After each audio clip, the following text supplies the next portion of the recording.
It's not just a house, it's a home, and it's part of the neighborhood, and of course part of the community. And you want to build stuff that they'll take pride in. Well, that's where they're making their memories. Yeah, that's right. That's where they're raising their families. Without the bank getting us to that next step, we can't do it. It's nice to be able to call someone at the bank and say, hey, you've worked with us for all these years. This is what we're thinking about doing. Can we pull the trigger on this today? Oh, my stars. It is just so much easier to bank with First Community. A properly graded field is not only important for player safety, but also the field's health, and no company in the state matches the exceptional service and dedication like our friends at Athletic Field Service of Arkansas in Sherwood. From servicing all types of natural grass athletic fields that includes aerating, top dressing, and phrase mowing to a variety of residential projects, Jeremy Rice and his crew have you covered. They also offer an extensive list of infield renovation services. Call Jeremy at 501-416-1218. That's 501-416-1218 for your free evaluation, and check them out on Facebook or see what they have to offer online by visiting afsofar.com. Athletic Field Service of Arkansas. We got the dirt on your infield. I started Arkansas Prep Sports in 2015. Saw a little niche where, there were student athletes in the state of Arkansas that needed to get that promotion to try to get to the next level. In fall of 2017, I had someone by the name of Kevin Miller just reach out to me out of the blue. We instantly hit it off. Kevin had just started his sports media company, BM Sports Report. The BM stands for Big Miller. If people didn't realize that, that's the reason that we call the Big Miller Media Days. This was Kevin's idea. Kevin saw what other states were doing in the high school sports world with media days. It was just an extra opportunity to promote teams, coaches, and players in front of a statewide audience. Kevin and I hit off right off the bat. We spoke on the phone at the beginning in the first few years, a few times a week. Then it was every day. Then sometimes multiple times a day. As a matter of fact, when my phone would ring, my wife would say, "There's your boyfriend calling you." Kevin and I went on multiple road trips. We ate at Popeye's Chicken all the time. I missed those road trips with Kevin when I would look over and he'd be asleep about 30 minutes into the trip and snoring, and miss those greatly. A lot of the ideas that we do in the high school sports world were Kevin's ideas. A lot of people have kind of started to mimic a lot of the things that we do. Kevin was the reason that I was able to meet and work with a lot of people in the high school sports world, such as Nigel Wright from COE Films and Nick Winger and Kyle Sutherland and people at Natural State Sports, amongst lots of other people that I've met. Kevin wanted his sole purpose. He just wanted to promote Arkansas high school sports athletes. We all miss him. He left a huge hole in the high school sports media world that we are all trying to fill. And it takes a lot of us to fill one role by one man. And Kevin wasn't just one man. Kevin had a great family that he left behind. His wife, he has a son and a daughter. We in the high school sports media world started a trust fund for his family. I would invite anyone at any time to drop by any First Community Bank and donate any amount of money, whether that's $1 or $50, to the BM Family Trust. And Kevin's wife hasn't used that money yet, but her goal is to use that money to help send her kids to college. I miss talking to Kevin. We all miss talking to Kevin. If you knew Kevin, he made you feel like you were his best friend, when in reality, he had 20 or 30 best friends across the state. I miss talking to him on a daily basis. Things will happen in the sports world, and I will still almost grab my phone so I can call him and talk to him.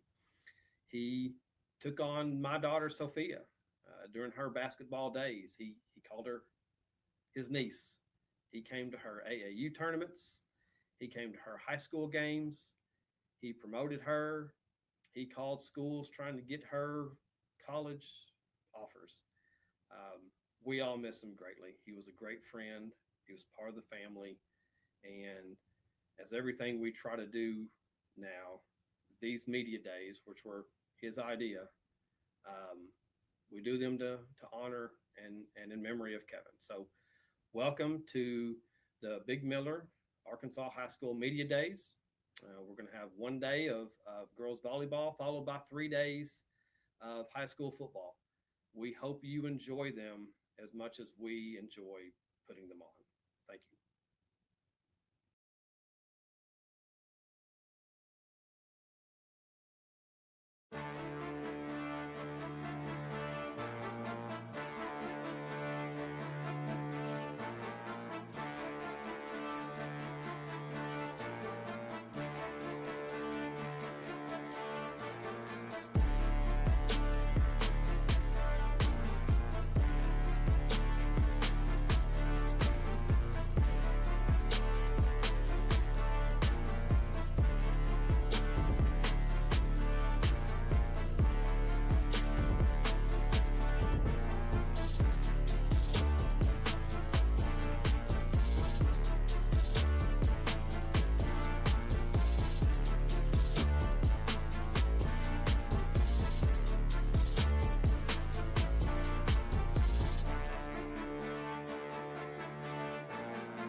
Right.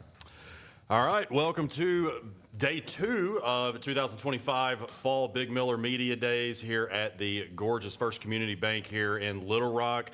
First off, before we get started and talk a little bit about today, I want to thank everybody that watched and also the volleyball teams, the 31 that we had yesterday come through. It was a great day. Obviously, we had a little bit of trial and error, but we have worked out all those kinks, and appreciate, again, all the teams, especially the ones that traveled long distances. Also, a big thank you to the Arkansas Democrat-Gazette for their coverage, and I know a few news stations picked it up as well. So really appreciate everybody helping us get the message for that out. So now we start football for the next 3 days. We're going to get started with the Maumelle Hornets here in just a few minutes, and then we've got, I think, 24 today, 75 total over the next 3 days, and then we'll do 24 today. So we're looking forward to that. We'll have the Buzz Radio Network on location today. Wes Moore and Joe Franklin will be doing Out of Bounds from 1 to 4. So looking forward to having them as well as all the other media that we'll have helping us get the message out here. So without further ado, I won't take up any more of Maumelle's time, so we'll welcome Coach Brian Maupin and his team. I'll have him introduce his guys. Oh, actually, I lied, guys. I need to make sure. Sorry about that. I almost forgot to thank. Man, I forgot to pay the bills here for a second. I looked down at my notes here. So obviously, First Community Bank, want to thank them again for their incredible hospitality. The reason why we're able to get this message out, yes, they're putting a roof over our heads, but showing the hospitality that they have to the teams is obviously a massive part of it. Arkansas Select Volleyball for them being the presenting sponsor yesterday for volleyball, as well as throughout these media days. Athletic Field Service of Arkansas, Matt Black, Allstate Insurance, American Pie Pizza, and of course Fearless Friday. And now we will have Maumelle come up. Hey, tell them where to sit. Will, you said 3? I thought he said 2. Yeah, XR out 3. All right, Jordan, Jordan, Caden, J.L. Can I use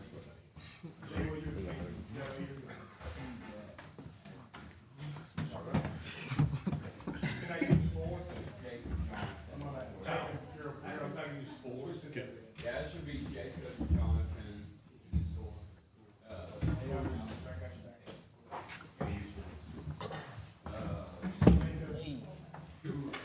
Jonathan, Jordan.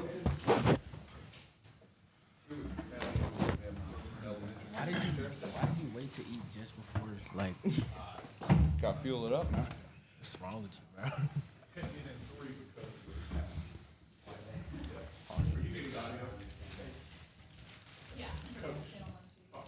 Oh, yes, sir. Testing 1, 2, 3. Nope.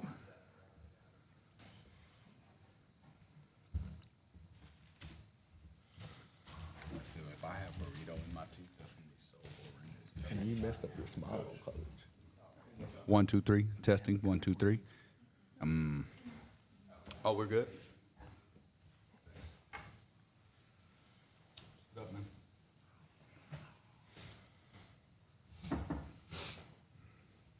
All right, Coach, if you just want to go ahead and introduce your guys and give your opening statement, we'll get started. Yeah, of course. I mean, first off, I want to just start out by saying thank you to everybody that puts this event on, the lasting legacy and memory. I think that's really special. The tight-knit community that is Arkansas athletics and Arkansas sports media, I think is a really great thing. I'd like to first start off with Jacob Henry over here.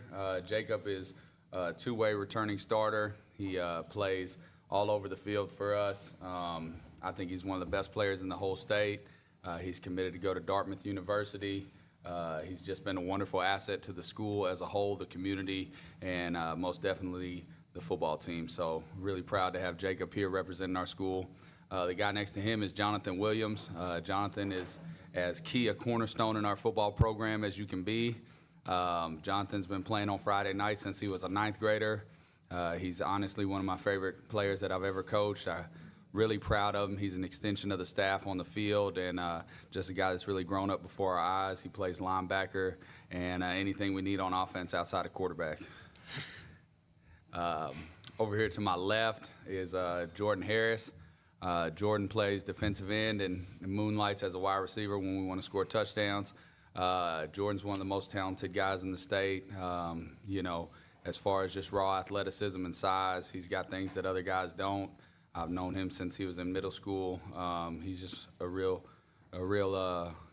leader and a guy that we can count on as a staff.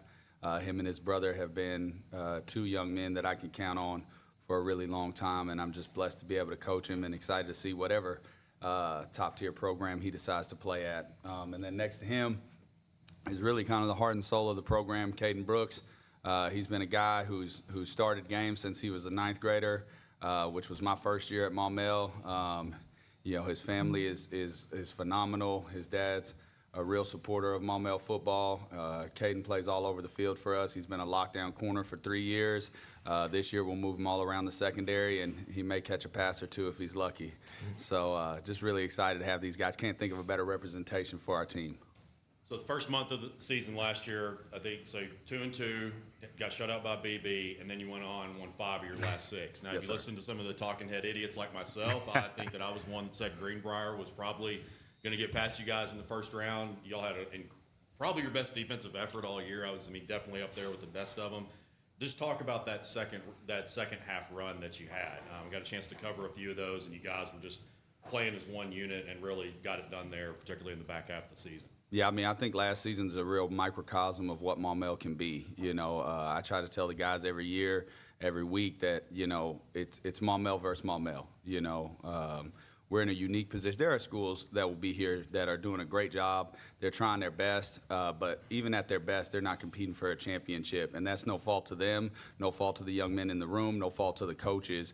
It just kind of is the way that it works sometimes. Well, here at Maumelle, we're in a blessed and privileged position to where if we handle our business and play to the best of our abilities, we're able to compete at the highest level. And so we don't run from that. We try to embrace that and realize that, it's a unique opportunity to be in that driver's seat week in and week out. We play in an incredibly tough conference. We have a really tough non-conference, and so we kind of lean into that, and we want to play tough football games every week. I wouldn't mind some more mercy rules, but, if we got to grind them out and go to overtime at Searcy, or, we got to win by 1 point on a doggone hook and ladder against Greenbrier, like whatever it takes to win. But we know that we have the tools here at Maumelle to drive that train. That's an exciting thing because, you can trick yourself into thinking you're in control as much as you can. God's in control. And so we just try to, do our best and trust God with the results. And, sometimes that's 8 wins, sometimes that's 3 wins, So for us, we just try to do the best we can with what God's given us.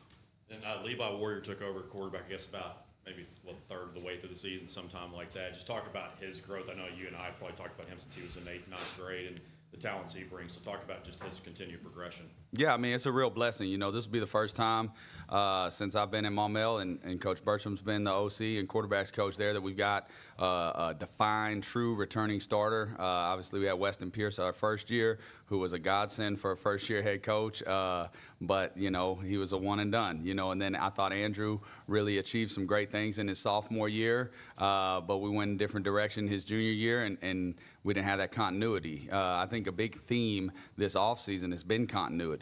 Jacob touched on it last week, is we're not like installing an offense and a defense this year. Like, we're repping it. We're getting down to the nuances that we haven't been able to dive into in years past, just because it's been, like a doggone wave pool at Wild River Country. Shout out to Maumelle community. It's just hitting you, and you're just trying to keep your head above water. Well, right now, we're on that rail in the back corner, kind of having some fun now, and we're able to dive into the deeper intricacies. And the quarterback position is a position that you have to do that at. So we're really excited, and the fact that Levi will be back another year is really exciting.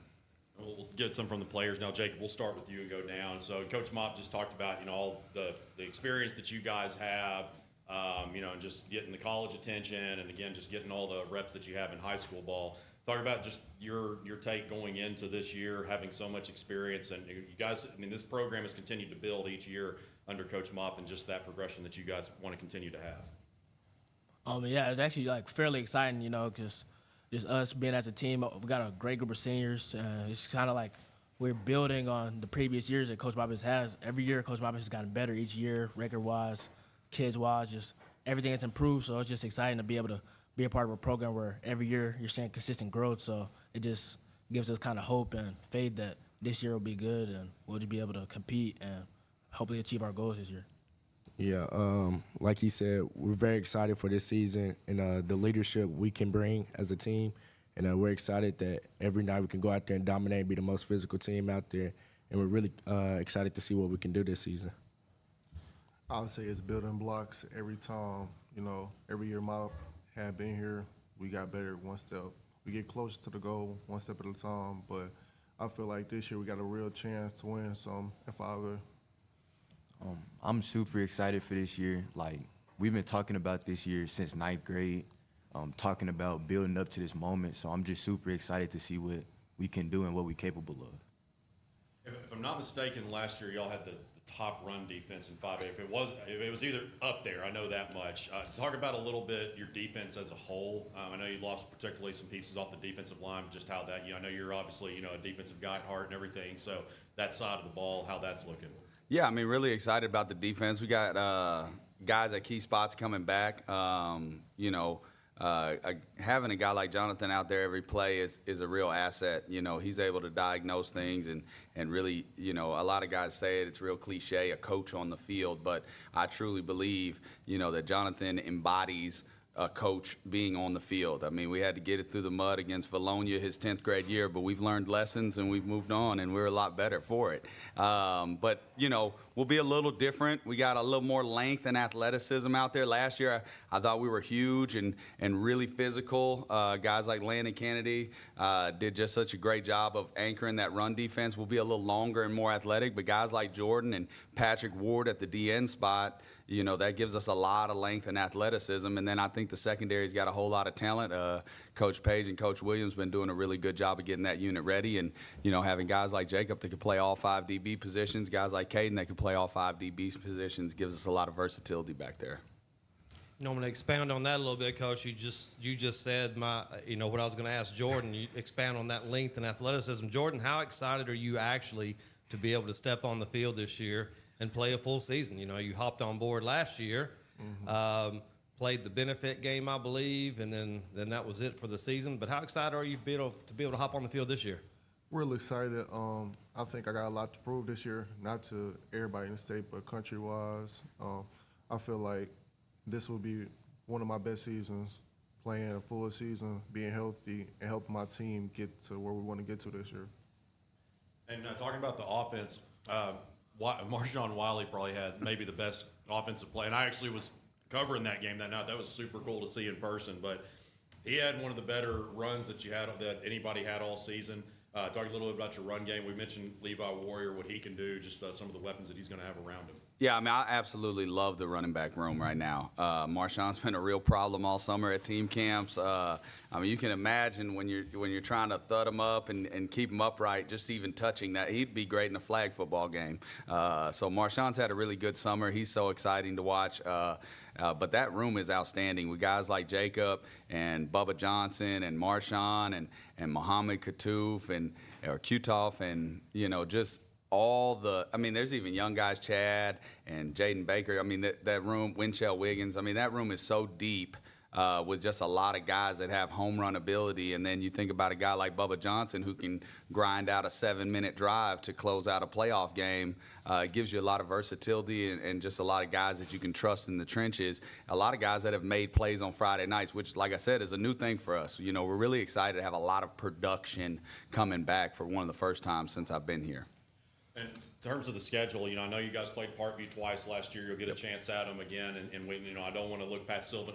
Gosh, I guess this is like the 6th year in a row or so you all played Sylvan Hills. So I don't want to look past them by any means. But I think that was kind of some things that you were talking about last year was, that's pretty much the goal, just to keep building and to be able to contend with those programs. And really, the first half of that first game last year, things were looking pretty good. What are some things that you guys have to do to move the needle? I mean, I know the physicality and all those different things, but it's just some kind of things y'all have talked about to move the needle to compete with like the Parkviews and such of the world. Yeah, I mean, when we think about my first year here, I mean, we were so far away from competing for anything about. I mean, heck, we were battling out. No offense to Watson Chapel, we were battling out in overtime with Watson Chapel. I'm jumping the fence as I was serving in suspension. I mean, it was nuts. And so to think that last year, we're in an absolute, 2.5, 3-quarter dogfight with Parkview. We're playing Joe T for a conference championship.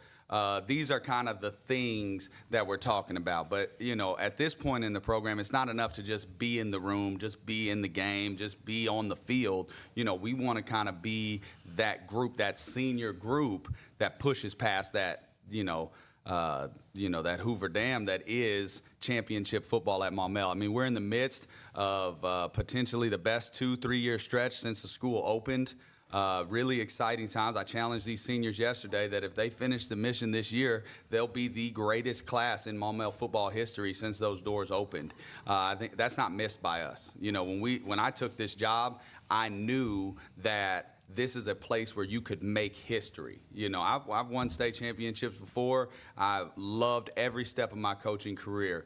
But here at Maumelle, we have an opportunity to make our own history. And that starts with scheduling games like Parkview and Sylvan Hills and you know, putting yourself to win 5 straight so you can play for a conference championship. You know, hosting a great community and team like Greenbrier in the first round of playoffs, a guy that I think is one of the best coaches in the state, and Randy Tribble.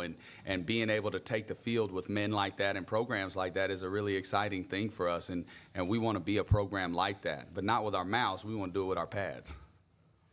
And to the players, you know, I know that it's a world where rosters are looking a lot different at a lot of different levels. You know, I know some of you have played at previous schools, but going back to what I had asked Coach Mop at the beginning about that run where you guys won 5 of your last 6 regular season games, it's kind of a two-parter. Do you feel like maybe that right after that BB game was really when y'all all came together as one unit, and now that you've had a summer with a lot of you, I mean, all of you guys together, do you feel like you can really get that stronger start, kind of like what you had in the back half of last season? Yeah, especially after the BB game. You know, it was actually my first summer being with the team, kind of transferred from another school, and it's just like we were playing. I didn't really know anybody really, but I came in with great guys like Jonathan, KB, and it's just like we are a team, and we came in this season after that, but then after the BB game kind of woke up us, and we're just like, all right, we can really do something, but like if we're not producing, we're not going to be able to do anything. So this offseason has been really important so we can learn that we can't have slip-ups like BB, and that we can win 5 straight and be able to play for playoff contention, but we just have to be able to stay locked in. Last year we weren't really locked in as much, but this year it'll be a different change for sure. Yeah, I think we grew together as a team better. We got more focused, and we stopped worrying about what we had to say and started making stuff happen on the field more and being closer as teammates.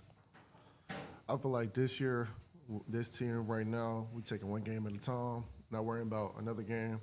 After that game last year against BB, it woke us up. So that's what I feel like. For sure. Definitely after that BB game, I feel like it brought us closer. It made us want to work harder and be more as a team. But I feel like last year we got caught in a lot of the social media drama and just a lot of all that other stuff. But this year we coming in like head down, wanting to work and taking every day as a challenge, you know? I got one more for you here, Coach Mop. And as from the voice of Maumelle himself, who's currently producing, Steve Henson, the first 3 games, you got 3 different offenses in Sylvan Hills, Parkview, Bologna. You know, once again, you know, defensive minded. I know you're a head coach now, but going back to the defensive part, you know, what are some kind of thoughts, you know, when you face different, especially to start the season when things are so unfamiliar? Yeah, I mean, coming from a guy who started the season with PA Week 0 for his last 2 years at Joe T, you know, it's nothing new, but I know Mark pretty well. I know he's going to go fast. I know we're going to be tempoed, so we've been doing pursuit and tempo drill even in the summer, getting ready for that. You just know that he presents a unique challenge, you know, but I just think that it's the way I would want it scheduled. You know, I want our guys to be – there's no team in conference that's going to run their offense as fast as Mark Kelly and Sylvan Hills is. Okay, great. There's no team that's going to come in with as much prestige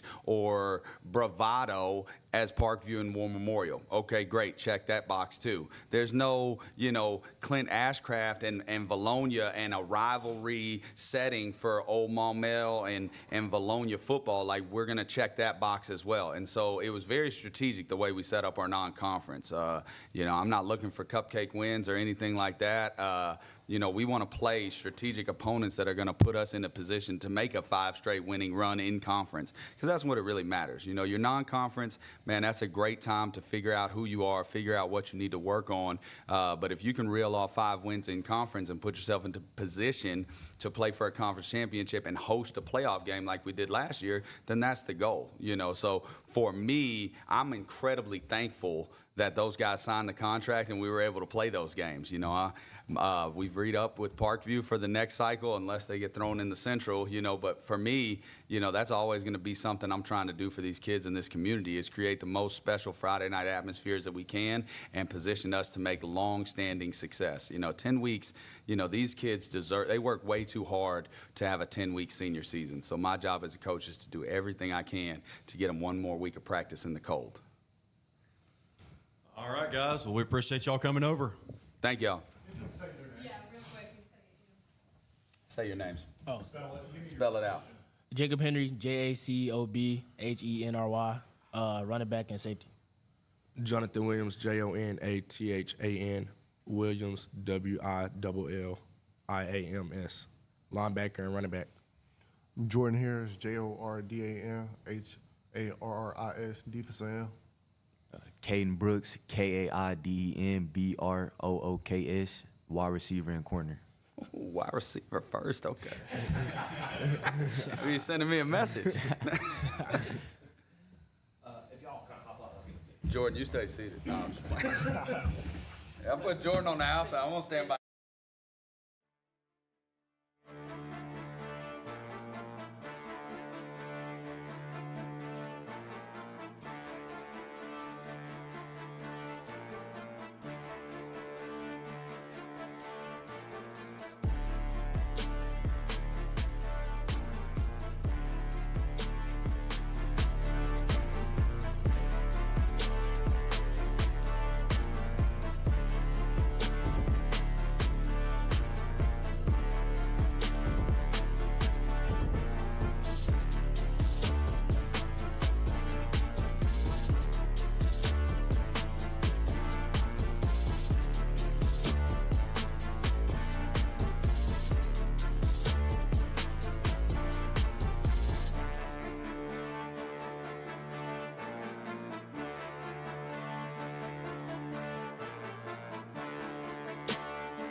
Parkview Patriots.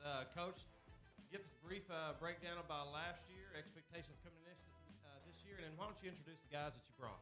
Okay. Well, I'll start with the guys I brought. This is Travis Worsham. He plays the offensive line for us. We have Kyron Marshall, plays wide receiver. This is Jaden Johnson. He plays O-line and D-line. And Emmanuel Bunning, our quarterback. Last year, we finished as state champions. We were really excited, glad that we could, finish the year out with that group of seniors. And this year, we're really excited for the next group to just be able to see if we can keep that standard. The expectation is always the same. We want to be able to get another ring, being War Memorial in December as always.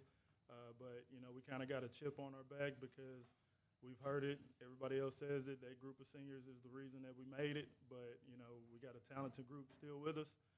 Quarterback that played a good amount last year and, helped us win it. So we're looking forward to him and our O-line and D-line leading us to the same spot again. Coach, you mentioned leaning on the O-line and D-line to hopefully win again. You got two all-conference guys coming back, one on each side, Worsham and Johnson. Talk about that O-line and, the strengths coming back.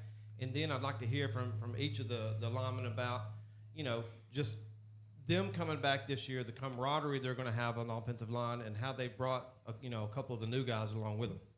Well, I feel like, honestly, our O-line and our D-line are our strengths this year. We got a lot of returning starters. The entire O-line really played last year.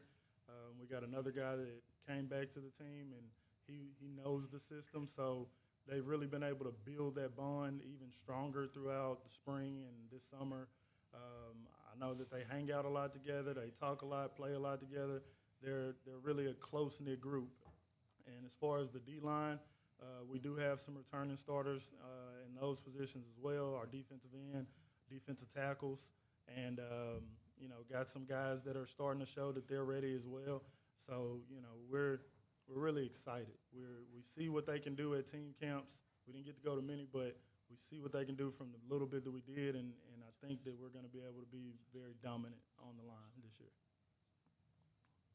And I'd also like to hear from Worsham and Johnson, both those offensive line guys, to talk about what they got coming back and the camaraderie. Being back, it's a lot of familiarity with everybody and everything, and we're getting better, and we're just ready to get to work, put our heads down, and dig it out as a team, as a brotherhood. Coming back as a returning starter, it feels good, but at the same time, we still got some more stuff to learn. We got new faces. Yeah, we got new faces, and we're trying to get the youngest right so they could be able to replace us whenever we leave. But coming back as a starter feels good this season. And Emmanuel, you stepped in last year, week 3, 4, somewhere along in there, against High and Springs. then started the rest of the season. Yes, So sir. you're basically, the return and starting quarterback coming back. I'd kind of like to hear from you. You're coming back. You started the majority of the season last year. You're obviously coming back behind an experienced offensive line. So just talk about that leadership role, in the offseason this year that was different from last year, because obviously you weren't the returning starter from last year when you stepped into week 3 or 4. And talk about that leadership role that you've stepped into. Yes, sir. When Quinn went down, like week 2 against Bryant, and I had to start week 3, I had a lot to show against High Springs. And I feel like I stepped up to the plate well and showed what I could do. And then that leadership role, as being a quarterback, of course, you're a leader. You're supposed to be a leader on the field for the O-line and really the whole team. And so just stepping into that leadership role, it meant a lot to me, and I feel like I stepped up well. I did a good job. And I feel like we got a lot to prove this year. And Kyron, you're obviously returned as well. Great season last year. Tell us a little bit about what the wide receiver room is going to look like this year. I mean, honestly, we coming back just as good, if not better. I mean, we did lose like Money and Marion, but we got youngins coming back playing both sides, and they're amazing. Like, they just not learning everything, but it's coming easy just like that. Me and Kyrie coming back, it's really just the same receiver room, just more experienced and ready to prove they can still do it. You know, why don't you tell us a little bit about the work that the wide receiver room and running backs have put in the offseason with Emmanuel, since, you know, all of you guys are trying to come back together strong. Have you guys worked a little bit together in some 7-on-7 and just throwing outside of practice as well? Yes, sir. We try to go to the field almost every day, unless one of us got work. Me and E-Man played 7-on-7 together last year and this year, so that's nothing new. Me and him had a connection since like 9th grade, so we just keeping it up. And then the other receivers, Chris Ross, in love. Devin, he's nice. So just a whole bunch of young guys, something to prove. And Coach, obviously you brought some of the, you know, your returning leaders this year. But why don't you tell us a little bit about the guys that aren't here that you're really going to be relying on, and maybe some of the ones that we're not as familiar with that didn't play a whole lot or didn't start last year? Some of the guys that didn't get to come today, like Chris Edwards, he played outside linebacker for us. He's going to be returning as a starter. We have a kid named Jaden Jones. He's going to be our running back, and then he also plays outside linebacker for us. We're looking forward to Caleb Williams doing some big things on defensive line, as well as Kingston Metcalf at DN. It's so many guys, honestly, that you kind of don't even it's not just one person or two people. It's the whole group. Everything that we do is kind of focused on the whole team, the brotherhood, like you said earlier, and all of them together just they make it happen. A lot of younger guys that are starting to get a chance, but still some older guys that just were behind really talented kids and are now getting an opportunity to show their talents as well. It's just we're ready for a special season. And this is to all four of the players. You know, we can start down here. New coach, same name. Tell us a little bit about the culture. Is there going to be a Parkview culture change with new coach, even though it's the same name, or are we going to still see that same Parkview culture? You still going to see that same Parkview culture, you know, Coach Bowden left, but we got the other Bowden brother. It's like none changed. We're just going to keep it rolling. I mean, it's the same thing, brotherhood, you know what I'm saying, all work together, you know what I'm saying, don't roll your own, and we're going to be good. You just making sure we work hard just like we did last year and we get back to the same spot with everything we have. Yeah, like my other teammates are saying, nothing changing, everything keep rolling. With Coach Bobby as our new head coach. Just a brotherhood again. Coach, you guys rolled through the schedule last year. This year you opened up with some pretty good heavyweights. You opened up with Maumelle, with Bryant. Tell us a little bit about that, scheduling that off season to prepare. I mean, scheduling the non-conference in the off season to prepare for conference play. We want to be the best. We work hard and strive to be the best, to compete in all things. So our mindset is let's start off the season competing with some of the best. We want to be battle tested before we get to conference play. We want to make sure that our guys can be resilient and fight through challenging circumstances, whatever it may bring. Those are some tough competitive teams, and that's what we want our guys to see right off the jump so that we can start there and finish there in December in War Memorial. Are we going to see very similar offensive style that we saw last year? Big explosive plays with Money, Marion. Are we going to see that same offensive style this year? Well, the offensive coordinator is the same, Coach Johnson. So I know he has some things up his sleeves, some different creative ways to get guys the ball and maximize our run game, pass game. We're really trying to lean heavy on our O-line since we do have so much experience. But I do think that you're going to see some of the same style of play. And, we got mainly offensive. We talked a lot of offense. Why don't you hit upon some of those defensive guys? You said we're going to rely upon our offensive and defensive line. Who are we going to see on that defensive line? And then what are some of those defensive players that we're going to hear on a Friday nightly basis? Well, Jaden is going to be playing offensive line and defensive line, and so is Nigel Farsi. We're going to have Caleb Williams playing D-tackle. We're going to have Billy Moore, who's a returning starter, playing the end. Kingston Metcalf at the other end position right now. Chris Edwards is a guy you're going to hear. Jaden Jones is a guy you're going to hear. Ray Parsons. All of those guys are going to be making sure that the box stays the way the box needs to be. And our secondary guys, we're looking at Devin Harris. I know is going to make an impact at corner. Enlow, Ross, guys like that. And all of those guys actually had opportunities to play some last year and get reps on Friday night. So it's not anything different for them. They all already know what to expect. They've already had the big lights on them, and they're just trying to show that they can come in and do their job the way they're supposed to, just like the guys did last year. You know, this is to all the players. Again, you know, we can start down here with Emmanuel this time. You guys rolled through schedule last year, had one loss, one blemish on that record. So what's that one team that you guys are looking forward to playing this year?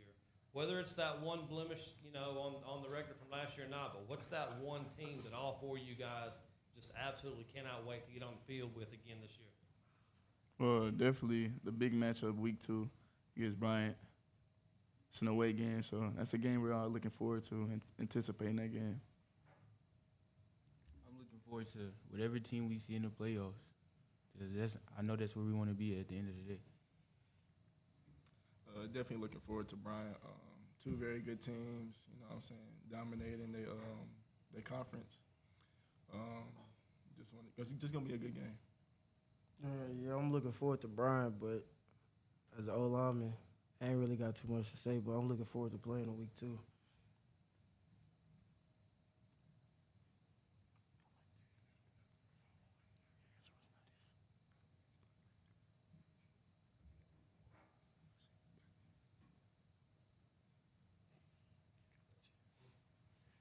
Yeah, Coach, the guys talked about how nothing's changed and the standard stays the same. Well, obviously a lot has changed between last year and this year. How do you go about keeping that standard for Parkview football? Honestly, we make sure that we're keeping up, you know, the workouts, the way that we are the way we do off season, even splitting the guys into groups, O-line, D-line during the summer to make sure that they're building each other up together, competing against each other, whether it's in the weight room, whether it's on the field, whether it's even in our sprints. You know, all of our things are grouped together with sections of guys that make them want to be better and compete at the best of their ability. Even to the point of just the way that our coach talks to the kids. They always get involved, you know, in picking the captains this year. We've had the senior group pick them, and we got some good guys that we feel like are going to lead this team in the right direction. It's just about keeping the same model, so to say, and being consistent in that model and making sure that they understand that we want them and we're going to demand excellence. And if you fall short of it, then we're going to pick you up and your teammate's going to pick you up and then you're going to be excellence. But we're not going to allow subpar, you know, anything in the program. Everything is going to be to the best of our ability, whether it's on the field, in the weight room, in the locker room. You know, we even have days where our guys are like, hey, we're finished, we're about to go, and coach is like, no, the locker room doesn't look good. Everybody has to clean the locker room. We're going to all get spray bottles. We're going to all get towels. We're going to clean and declutter the lockers. This is how it needs to be. Everything is structured and ordered so that every part of our program is going to be successful, and that just comes from the top. All right, Coach, we appreciate you bringing them out. Parkview Patriots. Thank you, guys. Thank you.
next we've got the Booneville Bearcats, led by head coach Doc Crowley. And Coach, I will go ahead and shoot it over to you, and you can introduce your players and give your opening statement. All right. Yeah, we have with us today our 2 captains voted on by our football team.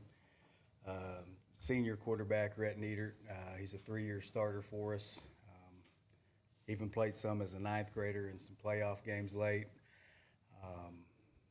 Like I said, he's coming back for his 3rd year start. And last year he started at safety and alternated in at some running back and some quarterback as well. But looking forward to seeing him do what he can do. He's a heck of a leader on the field, off the field, and we're really excited to watch him do his thing. And then Hunter, this is Hunter Warren, also a 3-year starter for us. Hunter was an all-state player for us last year, rushed for almost 1,400 yards, and was kind of our bell cow on offense. And when he finally got healthy, and about week 3, week 4, then it was fun to watch him do his thing. So he's both these guys are just awesome young men on and off the field, and in our style of offense, quarterback and fullback's kind of got to be the toughest 2 guys on the field, and that's why they're here. And hopefully we can keep them healthy and look forward to having a good year.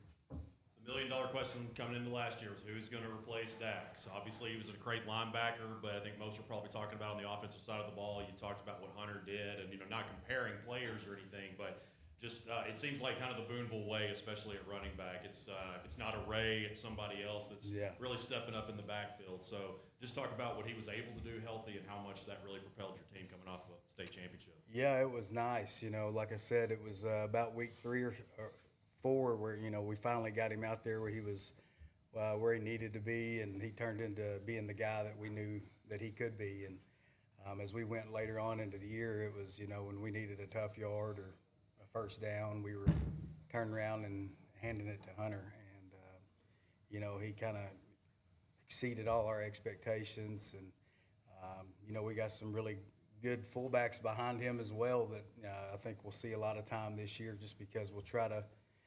He's our leader on defense and has been the last 2 years. So try to take some of that off of him, that workload off of him a little bit, and let those other guys, kind of have their time as well. But yeah, he did an amazing job last year. And for the players, Hunter, you can kind of build off of last year as well, and just talk about the pressures coming off of a state champion. Because look, obviously, Booneville's a great football town, a lot of tradition. They expect wins, and you guys deliver that typically year in and year out, but just coming off of a state championship and what you were able to do, and I'll kind of get both of your opinions on that. That state championship was it was an amazing feeling, but I knew coming back into my junior year, we had to rebuild. Losing Dax really hurt. So I knew going into that off season, like I had to be the dude. And knowing that really did motivate me to want to get healthy and to really work hard in the weight room, work hard on the field, conditioning, and like Coach Crowley said, getting me healthy towards week 3, week 4 was very important for me, and I hope to stay healthy so I can show everybody what I can do when I am healthy, and just stay that way the entire season. Yeah, so our sophomore year when we won state, it was an amazing accomplishment, and we worked really hard for that, but at the same time, we weren't the top dogs that year, and last year we started working toward that, and we ultimately came up short of where we wanted to be. And I think this year we're just really hungry. I think we have a great group of guys that I think they're good guys. They don't just, not only do they work hard in the weight room, most of they're good morals, good Christian men who want to win and want to glorify the town, want to glorify God, and want to be back in the Rock.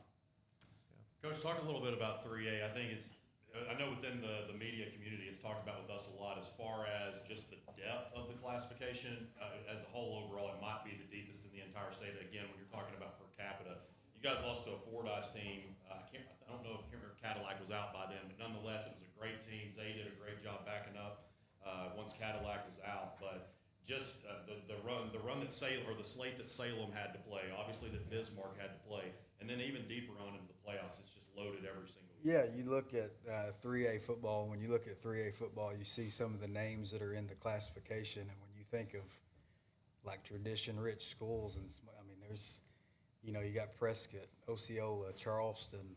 I mean, just to name a few, and McGee. You know, you can go down the line, and it's top to bottom. I think it's as tough as, you know, in 3-4A. I mean, it's tough, and you know, a lot of those guys have people coming back, and yeah, Fordyce was a unique experience for us last year. You know, we did a few things that cost us that game and cost us our season, and you know, we're just trying to put an important, you know, a level of importance on winning the conference and setting yourself up for the best situation possible when it comes to the playoffs, and not having to go on the road to a Fordyce or a Osceola or Rivercrest or somewhere like that. So, yeah, 3A football, it's there's some big names in there, and when you think of Arkansas small school football, you know, it's hard not to look at those top 10, 12 schools, and there's some good ones. Yeah, it's fun.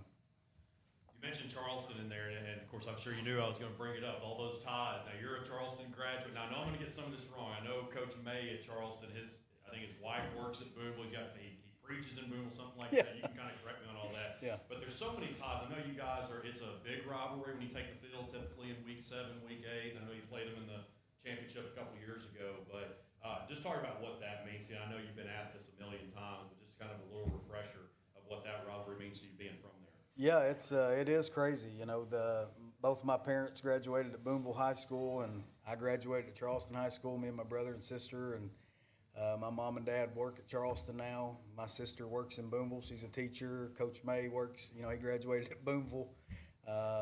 His son graduated at Booneville. He coaches at Charleston. It's a weird little deal there, but it's makes for a lot of fun when you meet up with them. You know, week 9 and maybe even on down the road in the playoffs. So.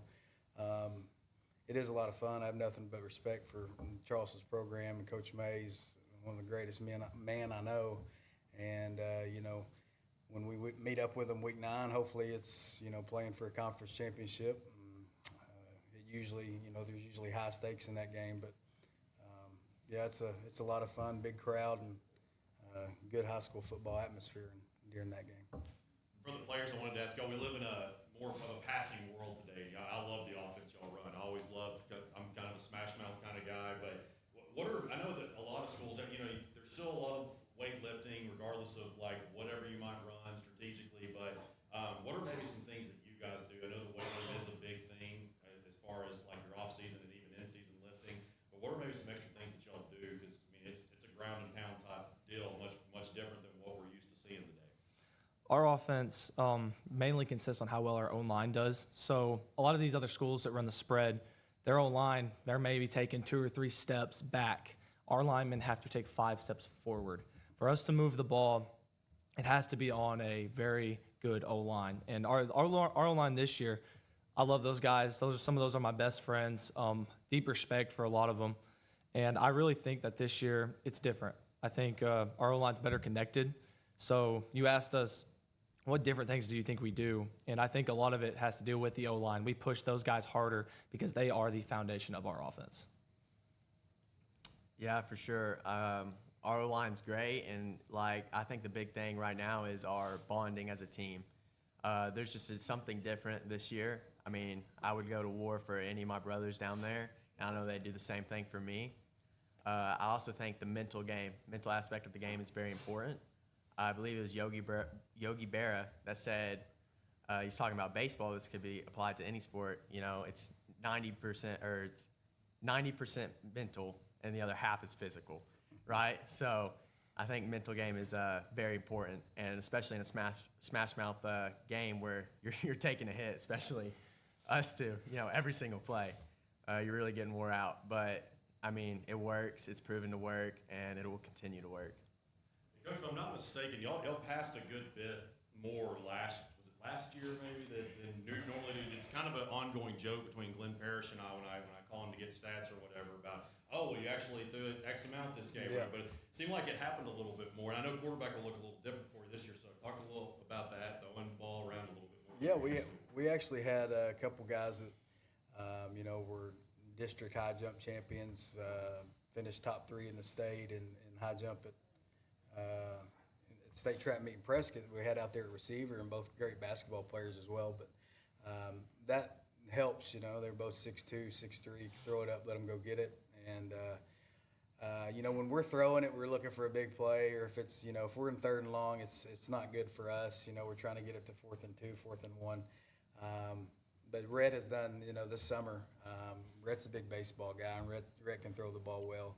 And, you know, when we need to throw it, we'll throw it. You know, people give us a hard time for just running it more often than not. But, you know, I'm an old quarterback. I like to throw it. And, you know, if I feel like we can throw it and be successful, that's what we'll do. But, you know, it's fun watching, you know, the O-line take over and just a defense not being able to stop what you're doing, no matter what you're doing. But it's a little more fun when you're just hitting them in the mouth and moving the ball down the field.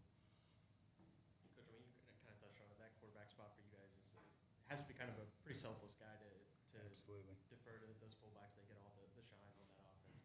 What is it about Rhett that kind of you have confidence in to take over that spot? I mean, Jace did it for the last couple of years at a pretty high level. What is it about Rhett that makes you feel confident? Yeah, Rhett's just I mean, like I said, he's an unbelievable leader off the field. He's a great Christian man, young man, and all the kids look up to these two guys. I mean, when we voted for captains back in the spring, it was just unanimous. It was these two, and there's a reason for that. They're both just high character and do whatever you ask them to do, and they lead so well. And, you know, he stepped in last year when Jace was hurt at Paris and led our offense and did an amazing job. And, you know, if it wasn't being behind Jace, he could have been the quarterback the last 2 years. He runs the option really well. He reads it really well. He knows he's going to take a beating. He knows he's going to take a beating. And, you know, they don't care. They want to do whatever they can do to help us succeed. And that's why, you know, these two kids, you know, just do anything in the world for them. And, you know, they're the big reason our team right now, I feel like, is as close as we've ever been since I've been the head coach at Booneville. And our chemistry is great, and has a lot to do with these two young men. I mean, Ray, like we touched on, you've seen this position be played at, you know, at a state championship level, and what it takes to kind of get this program over the line. What are you taking from that experience, and like Coach mentioned, playing time last year to, you know, go in as a full-time starter? Yeah, I think it's definitely just a selfless job, and I think Jace did a great job at it. And me and Jace were very close. You know, we played football together, we played baseball together, and he's a great guy too. And I think the thing he's taught me the most is you're going to take a beating, you got to be selfless, and you got to work with everyone, especially your O-line. You know, those are who's fighting for you. And yeah, I mean, that's who you got to be with. All right, guys, we really appreciate y'all making the trek down. Appreciate it. Thank you. That's a great answer. That's the thing. Take those back.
All right, here with Coach Kramer and Conway Christian Eagles. You know, Coach, Obviously, everybody knows what you guys did last year. I usually ask people give us a brief rundown on last year, but everybody knows what you did last year. Tell us a little bit about going into this year. You know, we got some replacements, and then introduce your guys that you brought with you. Yeah, sure.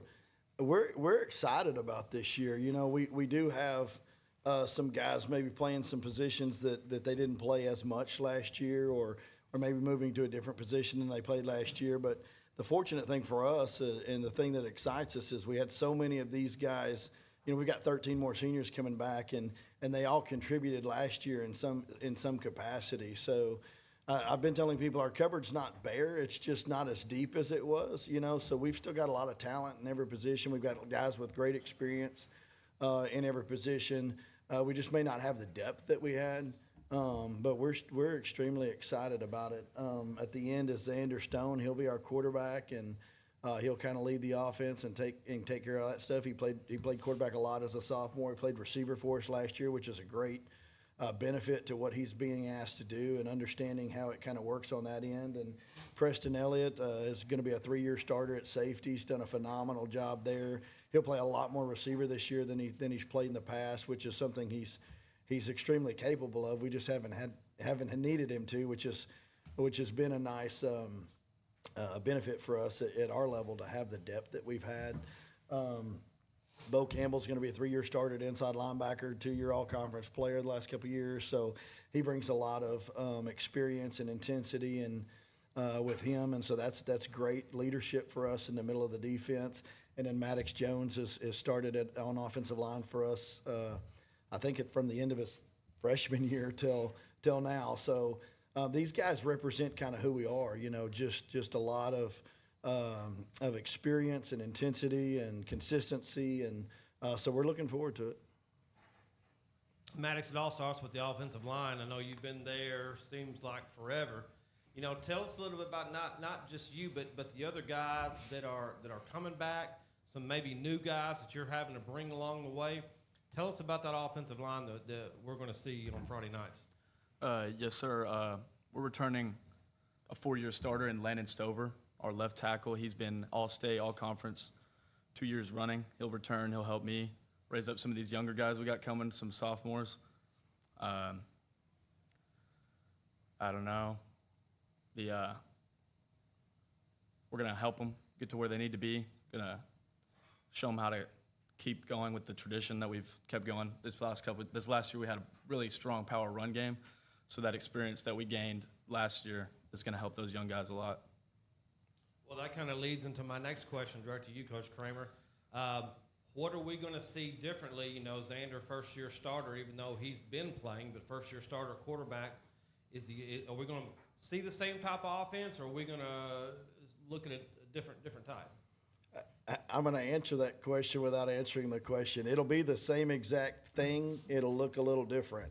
And the reason I say it that way is because the way we approach games and the way we kind of manipulate our way through a game is really dependent on what the defense does. And I know a lot of coaches say that, but for us, we literally do what they allow us to do. So we were able to run the ball quite a bit last year. We had 3 guys rush over 1,000 yards.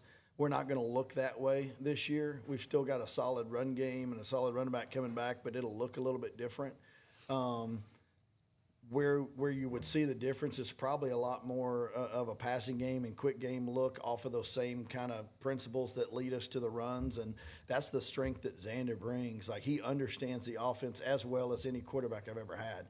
Understands what he's supposed to do with it, makes really quick decisions, and so we'll lean heavily on him, and without putting too much pressure on him, our success offensively will greatly depend on those decisions that he makes, and we're total confident that he'll do a great job. Well, Xander, tell us a little bit about that. You know, you've been playing, but this is kind of the first time that you're stepping into a full-time starter at quarterback. You know, what have you guys done in the offseason? Because you were a wide receiver, so you're having to replace that position. You have someone who plays defense, and they're going to play wide receiver. What did you guys do in the offseason to really start trying to gel between you throwing to not only wide receivers but also running backs out of the backfield? Right. So, I mean, I'd say, like Coach Kramer said, my strength is definitely the decisions and the passing game. I can't run like quarterbacks we've had in the past, but I can definitely make those quick reads and stuff. And the receiving core, we got a lot of fast, a lot of speed, I'd say, this year. We've always had good receivers, but like Preston, he'll come back. He'll play some tight end type positions. He'll be a good, reliable guy to throw to. I mean, I'm really good friends with a lot of the receivers on the team, so that helps a lot to know the guys and know who I'm throwing to and to be confident that I can throw to them and they're going to catch everything I'm going to throw to them. In the offseason, I mean, I don't think we've done anything different than we've done in the past. We've just kind of, I don't know, I guess learning with the guys that we have now since not throwing to the same guys I was last year in a lot of situations, just kind of figuring out how fast guys are, who can catch what, like route breaks, just the timing of all of it is, I guess, what we've mainly been working on this offseason. Yes, sir. Well, and this is going to be not only you, Xander, Preston, Coach Kramer. You guys, all of y'all just kept talking about decision making. So are we going to look at something where you're coming up to the line, we're reading the defense, and then that's going to be determinant on where the ball's coming, how quick it's coming out of our hands? So are you going to be relying on him a lot to read defenses, Coach? Only on every single play. Yeah, no, that's what we do. One of the strengths that we have is that we have young men that work extremely hard to learn everything that we do, to master their craft, so to speak. They're very diligent about understanding the expectations that they have and making sure that they're prepared for those opportunities. And so I know that's a lot of words to say they're ready for. That's what we do. So decision-making is not just on Xander. It's on Kyle Kane, a starting wide receiver, has decisions to make every single play. Maddox at offensive line has decisions to make every single play. We don't do a lot of step left, drive left, run a 5-yard hit. Like, we just don't do that. We play football our way, and there's a lot that we put on them to do that. We think that gives us a chance because, let's face it, we're not always the most athletic team on the field. We're just not. That's not how God created us. So we take the strengths that he did give us, and we do the best we can to apply them to the situation and do it as hard as we possibly can and let what's going to be. So. Let's talk about defense. You brought a 3-year starter. I think you said a 3-year starter. Yes, sir, right? I did. Safety. No, wait. Linebacker. They both are. Safety and Safety linebacker. And linebacker. Okay. Let's talk about that defense. What do we see from Conway Christian defense? I'm familiar with the offense, but I'm not familiar with the defense. So what type of defense are we going to see? And what are some of the other guys other than the 2 that you brought? Are we going to hear the names on a Friday night basis? I think we're going to hear a lot of Kyle Kane. He's going to be, he was a receiver last year, but he's going to be a corner this year, and he's a returning starter. But our secondary is kind of young. We're going to have a young corner, a young safety, but besides that, I think it's the same people, and then maybe like one other linebacker that's young. But we really have the same people on defense. We didn't really lose that many people. I think you're going to hear a lot from the D-line from names like Landon Stover. He's been doing it on offense. I think now he's going to have the opportunity to also do it on defense. We have some young guys coming up like Cam Elder. He's got the build to do it, and he's learning how to do it. I think you'll hear a lot from that front 7. Yeah, Coach, to go on that run that y'all went on last year, what do you feel like is the biggest lesson that you learned as a coach, just in terms of being able to get the job done and what it takes to get there? This will be the most non-coach answer you've probably ever had, but it'll also be completely honest, and that's to do as little of coaching as possible. I think the run we went on, largely in part because of these 4 guys, is that we've been very intentional the last couple of years of just doing what we do, being who we are, trusting the process. And I do not like that term, but that's kind of what it is. And just understanding where we're at and just doing what we do. Don't panic. One of my favorite stories, and I don't know if I'm allowed to tell stories, so I'll tell a short one, but is that Junction City game, semifinals, we're down 21-0. Might as well I think half people went home. Not our fans, but I go in the locker room expecting a traditional high school locker room situation. Season's over, 13 seniors, woe is me, arguing maybe. Instead, what I walked into was guys sitting straight up in their locker, staring at the middle of the room, waiting for me to tell them what we're going to do different, what adjustments are we going to make, as if to say, Coach, just tell us how we're going to come back and win this game, and we'll do it. And that's the feeling that we had. And so I literally approached that with guys, and they'll tell you, we're just going to keep doing what we're doing. We're going to fix this, and we're going to block this maybe a little bit different. But for the most part, we just got to keep doing what we're doing and trust that it's going to work. And obviously it worked out for us in that scenario. So going into this season is going to be the same exact approach. We know who we are. That's a strength that we have. We understand our identity. We know what our goals are. We know what's important to us. We're going to keep chasing those things and let whatever happens happen. Coach Kramer, appreciate you guys coming out. Good luck to y'all this season. Yes, sir. Thank you so much.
All right, up next we've got the Marion Patriots led by head coach Lance Clark. Coach, I will go ahead and pass it over to you for your opening statement and introduce who you brought with you. Yeah, again, second year we've come down to this. You guys do a great job. I really appreciate being invited to get a chance to come down here. With me, I got my quarterback, senior quarterback, Zayden Walker on the far side. DB, receiver, really kind of do it all, K. Harris Hill. And then receiver DB, Jeremy Dent, three of my seniors. Got a great senior class this year, a group that's really connected. something we've really focused on is being unified, being connected, and kind of returning some of the joy back to the game. These guys kind of personify that, but it's not about Coach Clark. It's not about these three guys. It's about us. It's about the 85 guys back in Marion right now, getting ready for school, which starts in 2 days for us in Marion. But excited for the football season, and thank you guys for having us here. Absolutely. Last year, I guess we had you guys here. I guess Zayden was taking over at quarterback for Ashton, and did a great job and has continued that progression. So I'll get your take. It's always tough replacing a quarterback, but you guys did a good job with that last year. So just kind of talk about that, and then Zay, I'll get your take just on how the game maybe has slowed down for you this season. Yeah, I mean, first year starting quarterback, junior, that's always, a learning curve. Zayden handled it great. His teammates believe in him. We believe in him. Okay, we really do. I think he's going to, I told y'all when going to Ashton Gray's senior year, when he was one of the best players in the state, watch, it'll happen, because I watched the offseason. Same thing's going to happen with Zayden Walker. We believe in him. He's going to lead us to great things. New style, a little bit offensively. And it fits Zayden, it fits us, and I'm excited to watch him play this year, really. And excited. I think he's a kid who deserves some recognition, but he knows he's got to go earn it. And we expect that. Sorry about that. Zayden, I do want to, I want to get your take on that, but talk about the new offense, definitely how the game has slowed down, but just the new offense as well and how that's coming along. I can hear that one more time. Just how the game has slowed down for you a little bit in year two, and then also the way the coach was talking about how the offense has changed. My junior year, everything was so fast because I didn't have experience, but now I do. I feel like I have more confidence in myself, and with the new offense, it's more simple. Me just reading people and not just progressions. Coach, I wanted to ask you too, and you know this about me, every time I get a chance to shine light on recruiting in NEA, I do the best I can to do it. And with Carius Kearney, with obviously his background, he hasn't played offensive line that much. I know he's at LSU now, but what I'm getting at with it is when you have big-time recruits like that coming out of your program, not just with Marion, but NEA in general, and you see him blowing up on social media the way he is, how does that help get some exposure to your team for the other guys? Yeah, I mean, it's about us. We got a lot of good players, and Carius Kern is obviously a big feature guy, but and that's good for all of my kids. Anything we can get exposed of what we're doing. We play good football in the Delta. We have a lot of good football players in Northeast Arkansas, and I'm excited for this senior class and the ones behind. But obviously, any time that exposure, and we now feel like we get colleges coming through all the time. I've got 7 kids with offers right now. It's not a forgotten, from a recruiting map standpoint for a lot of colleges, we're in a strange place because if you're like an Arkansas recruiter, we're not really near a metro, and so really you're better off being a Tennessee. So we kind of have a strange location, so it's hard for guys to come find us all the time. But because of what we've been able to do, and obviously capping that with Carius this past year, people know who our kids are, and that's really something I'm really proud about, and they know who the kids are in Northeast Arkansas. I mean, obviously, Cross County's got a big-time player, Danny Beal, and Jonesboro's got other good players, and the Hodges kid's been at Mark Tree. I mean, we play ball in the Northeast Arkansas as well, and so that's been a good deal. And for the players, in the East, really for the last few years, it's kind of everybody's been chasing Benton, and I know this was a long time ago, but I remember in 2021, nobody gave Marion a chance, and they came down in the playoffs, came down and beat Benton pretty good. So, now I know it's a game-by-game situation, but, what are some things that you guys do throughout the offseason and talk about just to really get to the top of that conference and get one of those really good seeds? I say putting the ball down. We got a mentality of putting the ball down. So it don't matter who we going against, how big they are, how good they are, what they rank. We putting the ball down. We playing football with confidence and doing it for our brothers. It's us versus us. Okay. Piggybacking off what Jerm said, it's about us. It's about no one else but us. We only see us. So no matter if we're playing the Bench, how big they are, how fast they are, we're bigger, we're better, and we're going to win. Most definitely. And that's about all I got to say. I just got faith in all my teammates. I just feel like we're going to do it this year, and we're going to do it good. Do it better than we did last year in the past years. Coach, talking a little defense here, just mentioned Benton always has a pretty good offense. Sheridan, what they did last year. I know Catholic's always really well coached, and they just graduated a really good quarterback too. But just there's a lot of offense in the East, and just kind of talk about how your defense has come around, getting all prepared for that. I'm excited about our defense this year. You know, led by Kay Harris and other guys. Jeremy's going to play. We're going to run and hit, celebrate. I mean, this is what we're going to do. We're not going to overcomplicate it. There's been adjustments on that side of the ball. I mean, I got new coordinators. I have 6 new coaches. And a lot of guys who have moved on are getting head coaching opportunities, and that's awesome that people are doing that. But guys coming in, and there's a belief on what we can do. We played a lot of juniors last year. They're all seniors. But honestly, it's again, I mean, we're going to sound like a broken record up here, but this is the mentality. Put the ball down. We're going to run and hit. There is good offenses. It's not just Mark's at Sylvan Hills. He's run some good offense before. That quarterback's a good player. They're a good offense. We know what Sheridan can do offensively. They probably got one of the best players, if not the best player in the conference. It's not in Marion. And they're back. Catholic is as good of well coached and scheme as possible. Benton, until proven otherwise, they own the East and they own us, and we've got to do something about it. There's no bones about it. What we've done has been good, but what we have done at Marion has not been good enough. We do expect to take a step, and we've got to do things to get there. And so we are focused fully on we've got to stop the run versus win. I can assure you of that. Win is a rivalry game, and that's what I'm focused on is Valley View and the benefit game and then win because we've got to take it, coach speak, but it is truth. If we're going to say put the ball down, I don't care if it's Conway, I don't care if it's Harding Academy, Benton, win, we're the same Marion every day, and we have to envelop that a little better, which I think we'll do. Coach, you kind of touched on it a little bit with Valley View and those 3 non-conference games. You guys have as tough a lead up to the conference schedule as about anybody in the state. I mean, that obviously helped you out a lot last year. You won 5 or 6 games in conference play right off the back of that. Is that kind of, I guess, what goes into scheduling something like that? Like you said, you got complete opposite ends of the spectrum between Wynn and Conway and what they're running offensively, and giving you all these different looks. And how does that help kind of lead into conference play and carry that momentum? Yeah.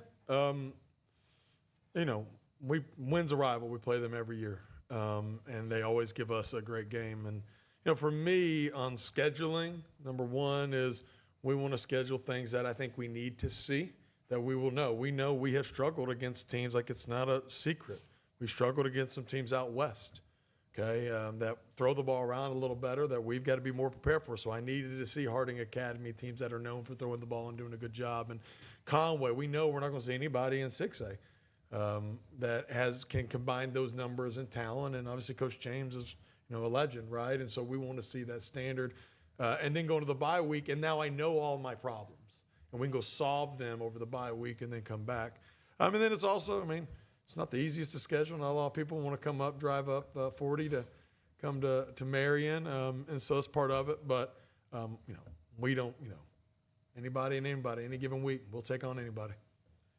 One other thing I wanted to wrap it up with, kind of touching on that schedule, you mentioned the bye week. How important is it that bye week does come in? I know conference play will be a gauntlet, but after playing those 3 games, plus a really good Valley View team and benefit, how important is it to be at that particular time?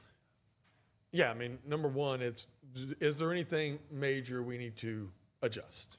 Okay, we will know by our bye week where we are at offensively, defensively, special teams, and where the temperature of the team is. So it gives us a week to make adjustments if needed. If not, we're going, beating a dead horse. We're going to put the ball down on bye week, and we're going to play ourselves, and we're going to get better that way because that's our mentality. We got to stop looking at individual games and, we're circling Benton or you're circling this game. No, we're circling them all. Okay, we circle Marion. It's about us, and we're going to put the ball down and play. And these guys help lead that with the other 26 seniors I got. And so, that's really kind of the mentality we have. Guys, great job. Really appreciate y'all coming down. Thanks. Thank you. Thank you. Thank you for having us.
with Coach Benberg, Lone Oak Jackrabbits. Coach, you guys got off to a bit of a slow start last year, but then finished crazy strong, went to the state playoffs. Tell us a little bit about what you have coming back and what the expectations are this year, and then introduce the 4 guys you brought, if you don't mind. Yeah, we, like you said, last year we did start off slow, but we just guys kept working, kept getting better. There were 5 games we lost last year. We had the lead, or it was within 1 score in the 4th quarter. So that's what we've been working on and talking about all off season and pushing to get better at, finish those close games, getting bigger, faster, stronger in the weight room. Today we got Collins Gentry, a senior linebacker, Jonathan Hickson, he's a junior tight end linebacker, Jaden Mays, a senior defensive back, wide receiver, and Caden Larkins, a senior offensive and defensive lineman. All these guys were starters last year and played a lot of snaps, so they've got a lot of experience coming back. Well, let's talk about that offensive defensive line, since that's where it starts every single time, and I'd love to hear from the guy you brought. But tell us a little bit about also of the guys that you didn't bring down the line. Right. Yeah, Caden was started every game for us last year at left guard. He's going to go out and play some left tackle this year. Really has good feet, smart player. And we're also returning starter on the O-line and D-line is Ryan Lewis. He'll be a junior, 6'3", 350-pound, really, really big body. Tough to move on defense and real physical on offense. And we're looking that Grant Smith should be a starter for us, and he was a rotator last year, got a lot of snaps. Cooper Lewis is going to be a sophomore for us at center, and at right tackle we're still battling out that position. We graduated All-State player, and we got a couple guys that are battling, and we're still trying to figure out who that starter is going to be. Caden? Yeah, I would like to say, everybody on the O-line, we're all really competitive, and we all want to get better. So even though we lost some guys last year, I feel like we'll be fine because we all show up and we all compete every single day. And what about the defensive line that you got coming back, Coach? Yeah, and it's a lot of the same guys we just named, alongside a couple ends, Wyatt Olden and Colton Trickey. They're both going to be seniors as well. They got a lot of snaps last year on defense, and then we'll rotate some of those O-linemen, Larkins, Ryan Lewis, Grant Smith, and Cooper Lewis. They'll all have a chance to rotate on D-line in those tackle positions. You know, you mentioned a little bit that you said, we had the lead in several games and lost it. That's obviously very frustrating. You said we worked on that in the offseason. What specifically did you guys work on to say, look, once we got this lead, we got to continue on and just expect to win these games and not expect to just try to hold on? It's a mindset. It's absolutely a mindset. We took the lead, and 3 minutes left to go in the game against Prairie Grove in the playoffs, and we didn't hold on and finish it. And so that's been the push all offseason. Is finish has been one of the strong words. One of the words we've used all offseason is finishing the rep, finishing the workout, finishing the run, the sprint. So that strength and conditioning is also what helps you able to finish and play 4 quarters of the whole game. And so that's what we've been pushing towards this offseason into the summer, is just getting bigger, faster, stronger so we can close those games out. I'm going to expound on that to the guys you brought. We can start down here at this end. What did you guys work on not only individually but as a group with your positions in the offseason to get to the point this year when you do get those leads, you're going to hold on and have a better season than last year? I mean, a lot of it is just refining on your basic stuff, making sure you're taking your read steps, making sure everything you do, just even down to the most simple thing, you can just do it to the best of your ability. And so it's been a lot of that, but also just more reps, just everyone getting more reps, working just to be the best players we can all be. Oh, yes, sir. So one thing I feel like we all kind of embraced this offseason was accountability and pushing each other to our limits, not just ourselves. So we were all accountable for each other to finish through the reps, through the sprints, through the workout.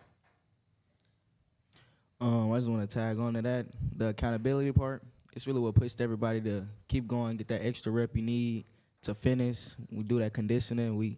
That's how we're going to plan on finishing the rest of the game. Just keep on going, even when it get hard, and push each other through.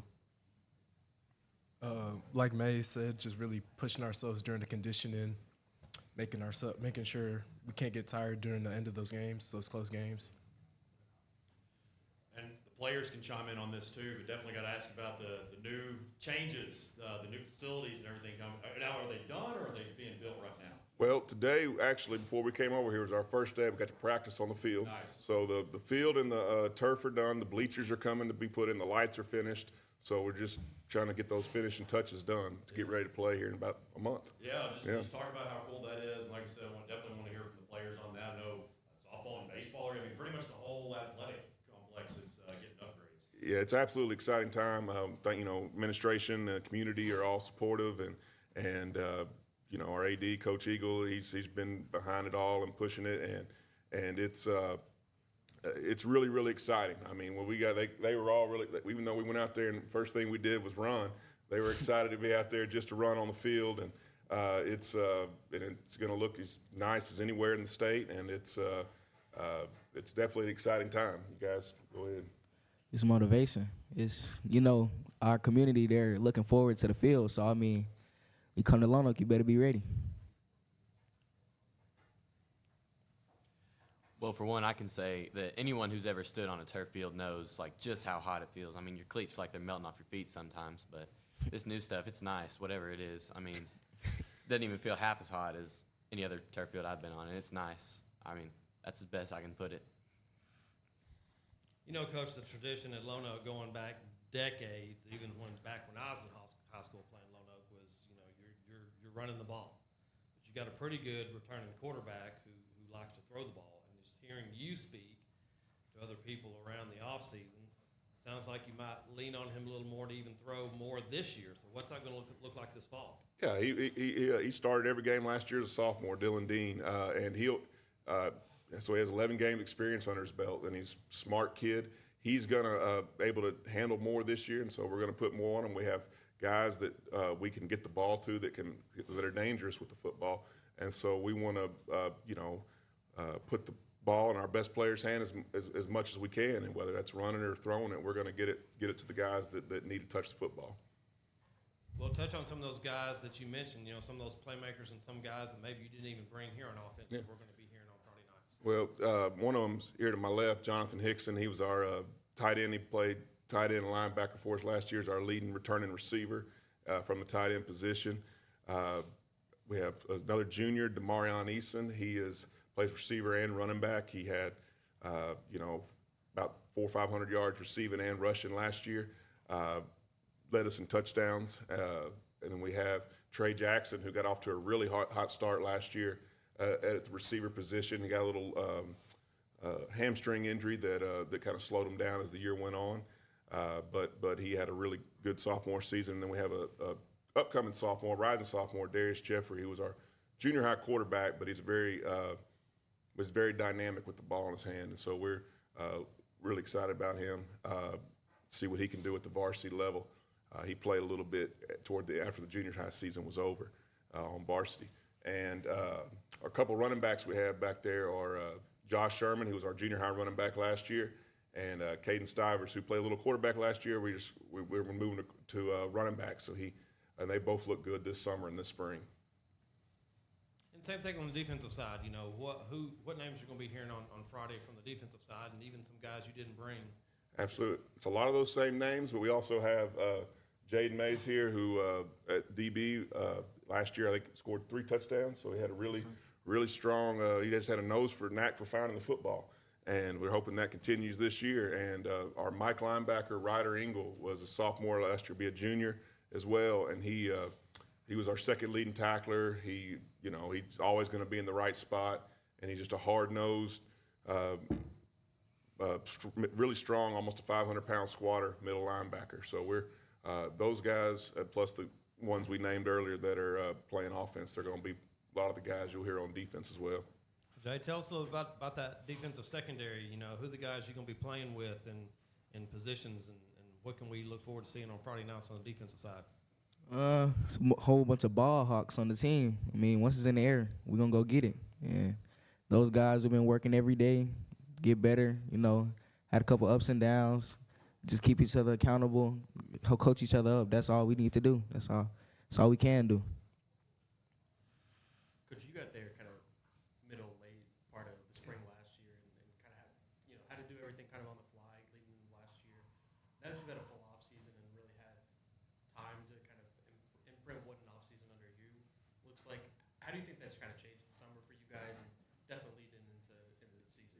You hit the nail on the head. We got there late last year, got a late start. These guys got the full off season, and sometimes you want the results fast, but you can't cheat the process, and it takes what it takes. And these guys are really bought in. I mean, these two on my left, they compete every day on power clean. Collins was he's right now. We hope we'll test on next week, but 295 power clean, which is really, really impressive. And Jonathan's right behind him at 275 pounds. So they compete. Our strength overall, I posted the numbers for them at the end of the school year. We're not anywhere close to where we were last year, and that's a good thing. I think there's only one or two guys that had their names on the board last year that would make our board this year as our top 5 strongest on each lift. And so that's a credit to these guys. They bought in to what we're doing, and they're working every day. For anybody who wants to answer, what's the kind of level of preparation like going into this year as opposed to last year? How much more comfortable do you feel in the systems and the program as a whole as you did 12 months ago? Yeah, so we really got off to a late start last offseason, but this offseason we really hit at full speed. We hit the ground running, and it was full intensity every workout.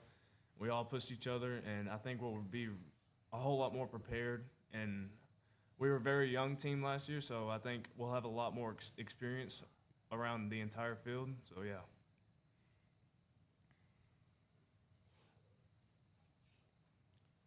Coach, good luck to you guys this year. We appreciate y'all coming out.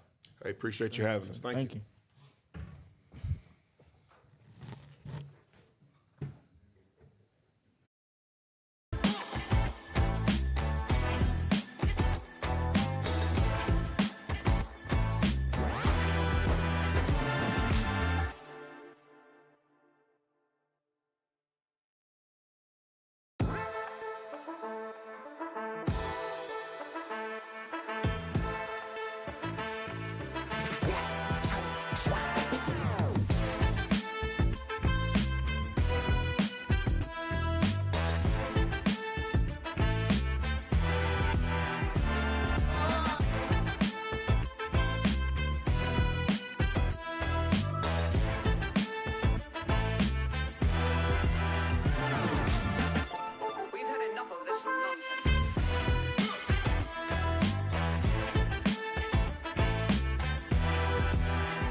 Next, we've got the Watson Chapel Wildcats led by head coach Steve Hurd. And Coach, I will go ahead and pass it over to you to introduce your players and give your opening statement. Yes, sir. Thank you guys for inviting us here. To my right, you have Aiden Luckett, linebacker, Kieran Smith, defensive end, running back, Malachi Rayford, quarterback, and Jaden Wilkerson, wide receiver. Like I said, it's great being here. Our second year at Watson Chapel. I think we made great strides, improved on some things that internally and structure-wise and culture-wise that we had to get straight. And I think we're just gearing up to be, just improve year by year. Go a little more in depth on that, just kind of some improvements you saw over the offseason. Last year when you guys were here, I guess you had only been here for a couple of months, come over from as offensive coordinator at Pine Bluff. So just all those strides throughout last season, some of the things that you saw during offseason workouts. Oh yes, I was the defensive coordinator at Pine Bluff, and just throughout the off season, we just worked on coming together, being better as a team. You know, like a family atmosphere. The jerseys we wore last year to this event, you know, we had family on the back, and that's really what we hang our staple on is being a family and close knit. We had to get bigger, faster, stronger, and just being better overall as far as IQ. Just a complete restructure of the program. For the players, kind of building off that same question as well, just the progress from last season that y'all have kind of seen within your team, and some things that you've also worked on individually. We'll start from. Personally, I worked on, getting faster, getting stronger. Reading the defense, learn how to read offenses, learn how to just read, run, pass. A little bit of all that. Well, for me personally, I had surgery earlier this year, so it's just been getting back to where I was before surgery, and trying to elevate as I continue on throughout the year. Well, Coach, I'll also ask you. I'll ask you as well. We're here, of course. These high school media days are named Big Miller in honor of Kevin Miller, and I learned after your session last year that you are a cousin of him. So, yes. Certainly want to give you the floor to just talk about. Obviously, we know what he meant to all of us, but kind of relationship that y'all had. Obviously, you were family, but just the relationship that y'all had overall. Yes, he's a year older, actually 2 years older, and we come from the same town, West Helena, Arkansas. He's how he was to you guys. He's been the same way his whole life. He's never met a stranger. So always fun to be around. He got into media through his son. Just filming his son and stuff, and it really just took off from there. He had a passion for it. He was a great football player with himself, and he just loves the sports and loved being around kids and mentoring people and just spreading positivity everywhere he went. And as far as your conference goes, I know that I guess that's what the 5A Central. So Robinson Joe T has been kind of the standard there, and I know that really for you guys, before you start really talking about conference and championships and things like that. It's kind of probably more so about just getting into the playoffs, giving yourselves a chance. So what has been your message in terms of that? My message is improving every day. Just improving every day, just being better than you were the day before. We didn't win but 2 games last year. However, I consider that a success due to the fact that coming from where we came from, having no off season, I got hired a month going into the summer in June. So I just improving. I just think those 2 wins, based on that's double their wins from the last 3 years combined, and it is an improvement. This year we look to double those wins at least, and I think year 3 with these guys, of course, will be gone, but they're laying the foundation for what we're trying to build, and that's togetherness, that's hard work, and above all, no shortcuts. And obviously, the guys that you brought here are your team leaders. Expect a lot out of them this season. Who are some other ones that we need to watch both on the offensive and defensive sides? We have a good group of young guys coming up. We have Jacqueline Battles, JB. He pretty much can do everything for us. He plays offense, he plays defense. Running back, wide receiver, slot. We had due to some instances last year, we had to bring the 9th graders up to at the end of the year. Against a very formidable team at Pine Bluff High. He had 5 catches, 75 yards, and an interception. He is a great player. We have just our young guys in general. Our offensive line, we bring back 3 out of the 5 offensive linemen. They can really get after it. We're smarter this year than we were. We understand scheme. We understand procedure. We understand what it takes to get ourselves into just being game ready. As far as the young guys, talking about moving freshmen up and such, what is the message to them whenever? Because anytime that you're trying to build a program back up, create a foundation, there's going to be plenty of growing pains, regardless of whether it's on the field or in life. And what is your message as far as staying patient, especially to some of the younger guys that might take their lumps? That your turn will come, and in the game of football, it takes an instant for you may be, a guy that don't reserve, that doesn't get a lot of time, to being a starter in literally one play. Just wait your turn. Always get the mental reps, even if you don't get a lot of physical reps. Just get your mental reps, and above all, don't quit, don't give up, and prepare like you're a starter. And for the players, we'll start from the right again. Is there anything in particular that you guys have worked on, like after the season last year, maybe had your meetings with coaches, or just thought within yourself, hey, this is something that I really need to focus on? Just my position, because last year I wasn't really that, familiar with the position that I'm playing right now. So, yeah, I just worked on my position. Me personally, what I worked on after the season ended is just getting better, because last year was an experience. I got a lot of experience from it, so I'm growing from that and just teaching myself how to be more aggressive. For me, it would be like pre-snap reads, reading the defense, and knowing who to pick on and what instances. For me, it'll probably be just getting off the ball, looking the ball in as I'm trying to catch it as a receiver, and trying to increase my speed and things like that. Yeah, for the players again, I guess we'll start and go back that way. How much different are the vibes around the program now compared to maybe where they were a couple of years ago? I feel like everybody got better communication as this year, because everybody get along. So, and we try to keep each other, maintained and everything in that nature. So I feel like it's way better this year than with the communication thing. I feel like it's a lot closer. A couple years ago, everybody was doing their own thing on their own time. Now we do a lot of things together. Work out together, live together, practice together. It's getting a lot better. We're getting closer as a team. Well, for me, it feels different because now I'm a senior. This is my last run, and so, I gotta give it my all. My teammates, they gotta be there to help me, and we're just gonna do it together. Me, I feel like it's better because, the chemistry is better. Just everyone all around is just getting better as people, so.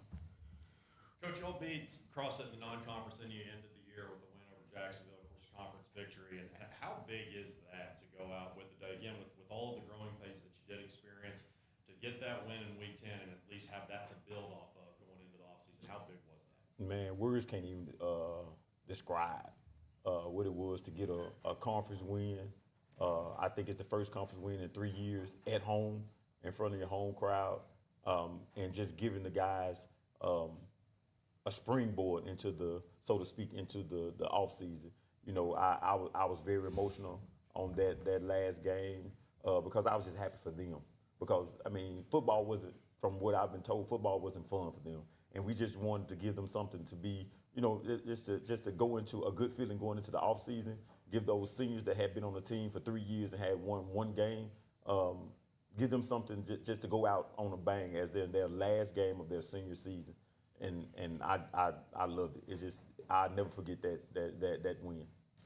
I know it's cliche in sports. We talk about in this particular conference or that particular conference, you don't really have a night off. And we've already touched on Joe T kind of being the standard right now. But you look, Mike's done a great job. As you know, of course, Mop's done a great job, and Maumelle has improved every single year. Jacksonville, that also struggled last season, recently added Reggie Swinton, expected to do some good things. So just talk about that when your experience going through it through the first year. This conference is a really good conference. It's solid. It's a really solid conference. As in, you don't. I guess they say you don't get a night off, but you really don't get a night off because there's no walkthrough teams. As in, no matter the scores, there's no walkthrough teams. Of course, Joe T's at the top. As they put in the time, they put in the years of building their culture and a winning environment. And of course, Pine Bluff will be Pine Bluff. That's what they always have been. Cersei and BB. And those guys are really hard-nosed, and they will, they come out and they put a good product on the field year after year, no matter the wins and losses. You play those teams after you get through playing them, no matter if you win or lose. So I really like our conference, and I try to schedule our non-conference to match the teams that we will be facing within conference. So that's why we scheduled a West Helena team, and we got a CrossFit team, And of course, we're playing Warren this year. So all of those teams are big, fast, strong. They're going to come after it, and that's what we're going to need going into the season. That's what I wanted to touch on, especially Warren, because you mentioned Helena and Crossit, and not to get too far ahead here, but right before Warren, or right after Warren, the open conference play with Joe T. Robinson. Yes, so Warren's had 1 or 2 good receivers come through there, Oh. more like 6 or 7 or 8. Right. But that's going to be obviously a really good look for you. Yeah, you're playing down a classification, Yeah. but we know what Warren has done for the whole entire 21st century. Yeah, it's no matter the classification, Warren has 6A talent. So no matter the classification, Coach Henry has done a phenomenal job since I was in high school. Since the year 2000, I graduated, and Coach Henry has put Warren in a great position to always have scouts down and looking at his boys, checking out his boys, and everybody wants to play for Coach. So I didn't hesitate when just scheduling the game, because I know it will match or be above the talent that we will face during the conference. And it's just we have Warren, then we have an open week, and then Joe T. So that will give us a really good measuring stick of where we are at that time. Coach, guys, really appreciate y'all coming up, I guess. Yes, sir.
with Sylvan Hills football, head coach Mark Kelly. Coach Kelly, disappointing year last year. You're coming in now. Tell us a little bit about the guys you brought with you, the reasons why you chose some of these guys, and kind of what the expectations are this year. Yeah, so the guys that we brought, first off, they're great teammates to everybody else on the team. And, you know, maybe an hour and 20 minutes ago, these guys were the guys that were leading us through conditioning. Yeah, I mean, these are tough guys that they work hard and they show their teammates through their example of how to work. And very excited for these guys to lead us this year. And, of course, you know, our expectations are to compete every single game. You know, we don't see any game or any opponent that I feel like that we can't compete with if we go out there and play hard and you know, play with confidence. We can play with anybody in the state. And introduce the three guys you brought with you. Yes, sir. All the way down here, we got Malachi Summons, D-end, great young man. 4.0 GPA. Yes, sir. I mean, amazing student athlete. Works extremely hard. Tyler Hampton, he's been a starting quarterback for, you start last couple of years. Sophomore year. So he's be a 3-year starter at quarterback, one of the toughest guys I've seen at the quarterback position. Again, great student athlete. And then we got Cam Johnson, a DN. This guy, as far as leading by example, one of the best that I've ever seen in high school football. He's going to be a great leader for us, plays really well, another defensive lineman for us. So a couple defensive linemen, and then, of course, our quarterback. Really excited about all these guys and what they're going to bring to our program. And Tyler, you've been there. You're coming back. Talk to us just about coming back as a returning starter quarterback. You know, what you guys did in the offseason with some 7-on-7 and getting some good camaraderie with you and your receivers and running backs. Yes, sir. Just trying to create good relationship with all the receivers, all the linemen, all those guys. Come back, trying to lead by example, showing what it takes, what we need to be doing, taking the extra steps to try to get everybody else to get on board and buy in. Cam, are we going to see you on both sides of the ball again this year, or are you going to concentrate on one or the other? No, sir. I'm mainly focused on defense this year. Okay. So you have played a little offense in the past, so do you like playing defense better? Yes, sir. I've always been a defensive guy. All right, gotcha. And Malachi, you know, you are all everything on the football field, all everything on the basketball court. Yes, sir. You know, what I'd kind of like to hear from you is you've got colleges, lots of offers on both sides. What do you like playing better, and where are we going to see you on, you know, on the next level? I'm probably going to be going to play football in college. So, but basketball would be a great. But you know, I've been playing basketball since 3rd grade. Came to football since sophomore year. So just learning and just getting reps on the football side is all I can get. For the next stage. You played some multiple positions last year. Yes, Are sir. we mainly going to see you on that rush edge? You're going to see me on the edge a lot, way more this year than last year. But you should expect to see me in coverage sometimes, but not always. Off the edge mostly. Gotcha. And then, Tyler, what I'd like to hear, and maybe your coach can chime in as well, who are some of the guys that maybe aren't here today on the offensive side of the ball, those skill positions, those names that we're going to hear on Friday nights? Maybe pretty much everybody, really. Obviously, we got Tyler Blakely coming back. He was big for us last year. Ryan Pound, he's coming back. He'll be a junior this year. He took a big leap towards the end of last year. He's been pretty good for us. And also, LaCubby Brent, he's been helping and working hard this offseason, been constantly getting better. This is for the players. So, to all the fans, some of the coaches that's watching this programming, what type of player will they be getting, and what type of player you are? Give them a little insight. The player they would get is a hard person that's going to work hard every day at practice. But regardless, if you put me at a new position today, tomorrow, it don't matter. I'm going to work my butt off regardless of what the spot I'm at. Like Coach said earlier, leading anywhere I can. Obviously coming first in conditioning, trying every rep, every hard, going at it. Just someone that studies the playbook well, try to learn every play that I can help others out and know everything that's going on. Just like Coach said earlier, you're going to get a competitor. You're going to get somebody who's just giving relentless effort, always leading by example. Coach, it all starts with offensive, defensive line. Tell us a little bit about that offensive line, and you know, who do you have coming back, and what new guys who you're breaking in is going to? Yeah, that's a great question. Yeah, so obviously we got a couple defensive linemen up here, and I think anytime that you talk about winning football in high school, especially at the higher classifications, it's going to start with the defensive line.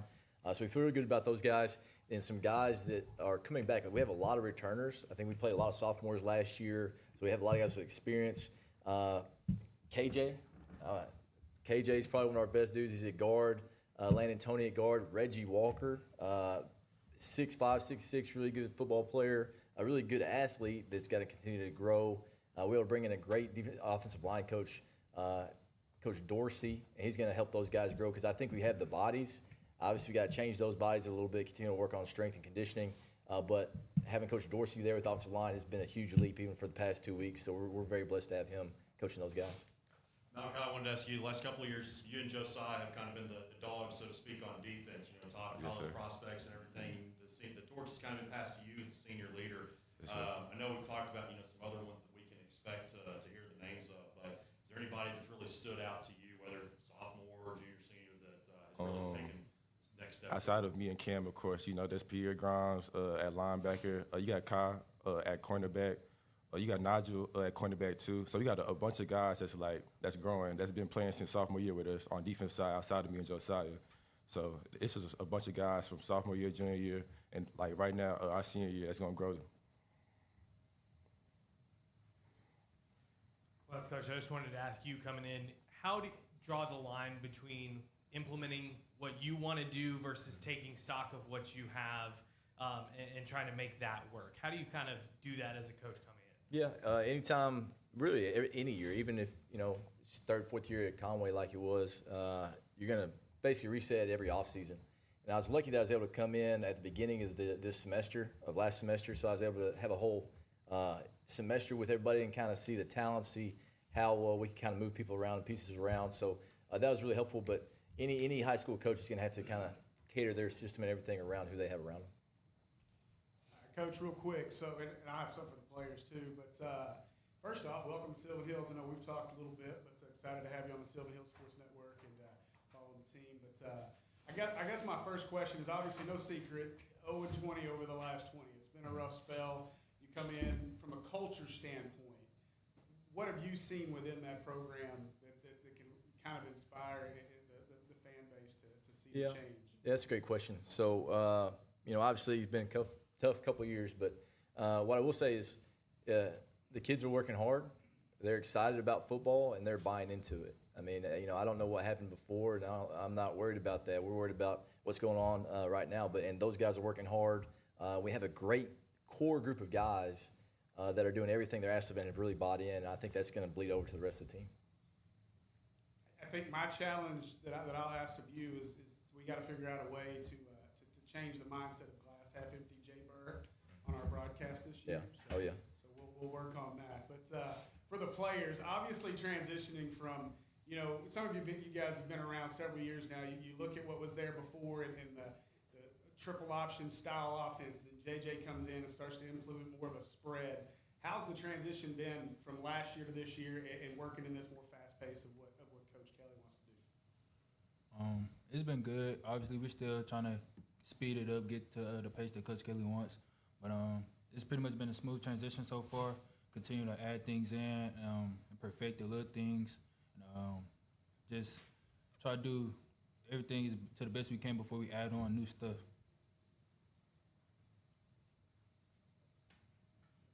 All right, guys. We really appreciate y'all coming over. Thanks for having us.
All right, up next we've got the defending 4A state champion Arkadelphia Badgers. They're led by head coach Trey Shucker. Coach, I will go ahead and pass it over to you. You can introduce who you brought with you and give your opening statement. Okay, so starting from left to, or your right to my left, Orion Roberts plays wide receiver and corner. We've got Skylar McClure plays defensive end and some tight end. We've got Malachi Hamilton plays linebacker and then a little bit of running back. And then we've got Grant Rollins, he plays left guard and maybe a little bit of defensive tackle this year. But, you know, last year was a special year for us, won a state championship. You know, had a special team, special year, like I said. Just a really, really good group overall. Very, very proud of what we were able to accomplish last year. One of the biggest things going into this year is this is a new team. We bring back a lot of really good talent. You know, as you see here, a lot of these guys were big contributors and a big part of why we were able to do what we did last year. And we bring back a really good group for this next year's senior group. We graduated some really good talent, but a lot of what we had on the field was juniors. But this year's team is a completely different team still. We got a whole new group of sophomores that we've got to continue to develop and create depth. You know, it's just one of those things in high school. It's a new team every year. It doesn't matter what you did last year, and you've got to be able to, you know, repeat the process and continue to work and develop and put it all together. It's just a new puzzle every single year. And so this year's the same thing. We've had a really good off season. We're having a really good summer currently, and I like really where we're at. It's been a lot of fun, and you know, we're excited about the season ahead. Last year, and I want to go ahead and just get the last year questions out of the way before we focus on everything, but you stood up here and you said you're going to have the best defense in 4A. You and I talked about it, and it definitely proved true. Yeah. I will say by the time, especially state championship, that was a top, especially on the defensive line, that was a top 5 unit regardless of classification. So just what, you know, Coach Kaiser's done on that side of the ball, just what they were able to do, and the million sacks, it seems. Talk about that side in particular and how important they were. Yeah, so one of the biggest things going into the last season, I made that statement and I knew it. One of the biggest things about last year's defense was the depth that we had. Obviously the talent on the field, but the depth that we had, we were able to rotate guys in on the defensive line. We rotated 6 guys in throughout the entire season, and we were able to keep guys fresh. Same thing at the linebacker core. You know, we were able to rotate guys in and keep people fresh. And you know, in 4A, it's a long season. You know, and you got to be able to go all the way to pretty much Christmas break to be able to win a state championship. And we knew that the depth was going to play a big factor late in the year, and you saw that in the state championship game. We were able to keep guys fresh. We were on the field, and we were able to play fast. Then I'll get one more from last as far as getting the players' perspective. So guys, just talk about that run, getting to War Memorial Stadium. I know it's, especially in the last decade or so, it's not necessarily uncommon for Arkadelphia to finish at War Memorial, but starting from the right, just talk about what that experience was like. It was something that we wanted the whole season. I mean, we worked for it. I mean, so we earned it, and yeah, we just was there. So yeah, we just worked our butt off every single day. You know, rep by rep, workout by workout. Definitely was not easy. That's one thing. The hard days of practice, waking up at 7:30 in the morning, running the hills, just with blood, sweat, and tears that got put into that. Yes, sir. Felt very accomplishing after all the work, but we had to work together. Some days felt off. Some days we didn't agree with each other on some things, but at the end of the day, we just had to work together as brothers and end the year with the chemistry that we had, and I plan on doing the same thing this year too. Coach, you've been in the 4A7 for a little bit now. There's always been discussion, really since it formed in 2006, how deep that league is.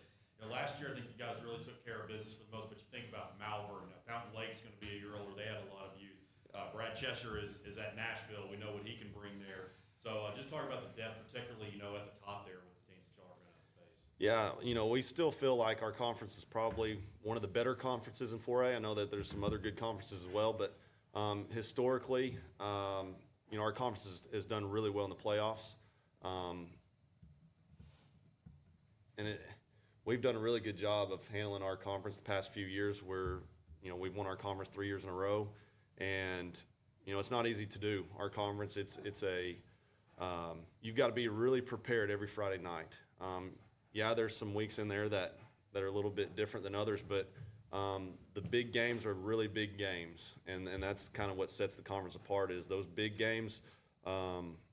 It's like a playoff atmosphere, and so we feel like that prepares us for the playoffs, and I think that's one of the biggest things of why our conference has done really good in the playoffs historically is because it's kind of been that atmosphere throughout the conference season. And, you know, there's big crowds, there's big environments, really good teams, really good players. The coaches do a really good job of preparing their teams, and so it's a big atmosphere, and every Friday night is a special night. So, you know, I don't think it's going to be any different this year. I think it's going to be a really good conference lineup, and it should be some exciting games.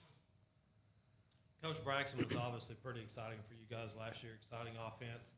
Got to catch several of your games in 7-on-7. Looks like it's going to be more of the same. Talk a little bit about him, not only him, but also a lot of those skill position players that maybe aren't even here today. Yeah, so Bryson, as a sophomore last year, he threw 46 touchdowns, and he actually missed one game, so it could have even been more, but due to injury. But he had a phenomenal season. You know, learned so much, progressed. He's one of those kids that we knew the type of talent that he had with his arm, just his ability. He's got really good instincts. But he's a year older now as a junior, and it's showing right now. He's played 14. He's got 14 high school games under his belt, and so he's almost like halfway into his junior season, and that's kind of the maturity that he showed right now. He's very confident with our offense, knows what to do. This year is more of fine-tuning some things. Last year was more of developing. And so just kind of getting him up to speed with things. This year is going to be, I think, even more fun with him back there than it was last year. Some of the guys around him, you know, we've got Orion up here, very big playmaker for us, just throughout the season, but especially in the playoffs. Orion was able to make some really explosive plays for us, and you know, Orion, we're expecting a lot of that. The same, you know, Maddox Finley is another returning receiver for us. Played a really good playoff run also, and you know, these guys are another year older, and they've, you know, off of last year, played 15 games. You know, that's a lot of experience, a lot of big games, just understanding that it takes maturity and to have the preparation for every Friday night. You know, I think our team is there with that.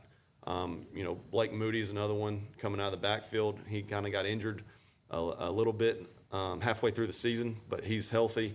He's a lot bigger, stronger, faster than he was last year, and he's going to be a senior at the running back position. I think our front line is bigger than it was last year. I think, you know, if we average it out, I think we're averaging maybe close to 250 pounds on the offensive line. I think that's a big thing for us in 4A. I think we're probably going to be one of the bigger fronts in 4A. And so I think that's going to factor into our season also. A lot of times when you talk, going back to the schedule, a lot of times when we talk about, you know, getting ready for the postseason, it's playing in the tough conference, which I know playing in the 4A7 does. Yeah. But I think every year, every game, every non-conference game, at least since you've been at Arkadelphia, y'all have played up in classification. Yeah. You've got Hot Springs and Fairview from the 5A South again this year, and then 6A Lake Hamilton that actually beat the 6A runner-up Conway Christian. So Right. three very quality teams. Talk about how that just, I say it gets you ready for the postseason as well, but really for that gauntlet that is the Yeah, you know, our philosophy is we want to be one of the best, considered one of the best teams in the state, and we schedule it that way. We want to play really good opponents early. You know, we feel like it allows us to progress quicker if we play really good opponents early. It exposes some weaknesses that we need to work on before we get into conference play, and so we feel like we're really battle tested going into conference play, and we need to be with the type of teams that we have in our conference. And then obviously, you know, you mentioned it, just the playoffs. We've been battle tested. By the time we get to the playoffs, we've been battle tested all year, and so playoffs is, you know, we're able to keep. Hopefully, we're able to keep the momentum going, and that's what we were able to do. All right, for the players starting on this side, I just want to ask what last year's playoff run, maybe what lessons you learned that you think are going to be able to help you this time around? Lessons, really for myself. I have a couple goals for myself. Just probably trying to, because last year, like I said, I ain't really get in as much like second half or, you know, because what, you know what I'm saying? But I have personal goals like getting over 1,000 yards this season, or just obviously the main goal, win the state championship. But in terms of just in general, just brother bonding and just taking each week at a time, and just, you know what I'm saying, they go all build up to the Arkadelphia goal is to win the state championship. So that's my main goal.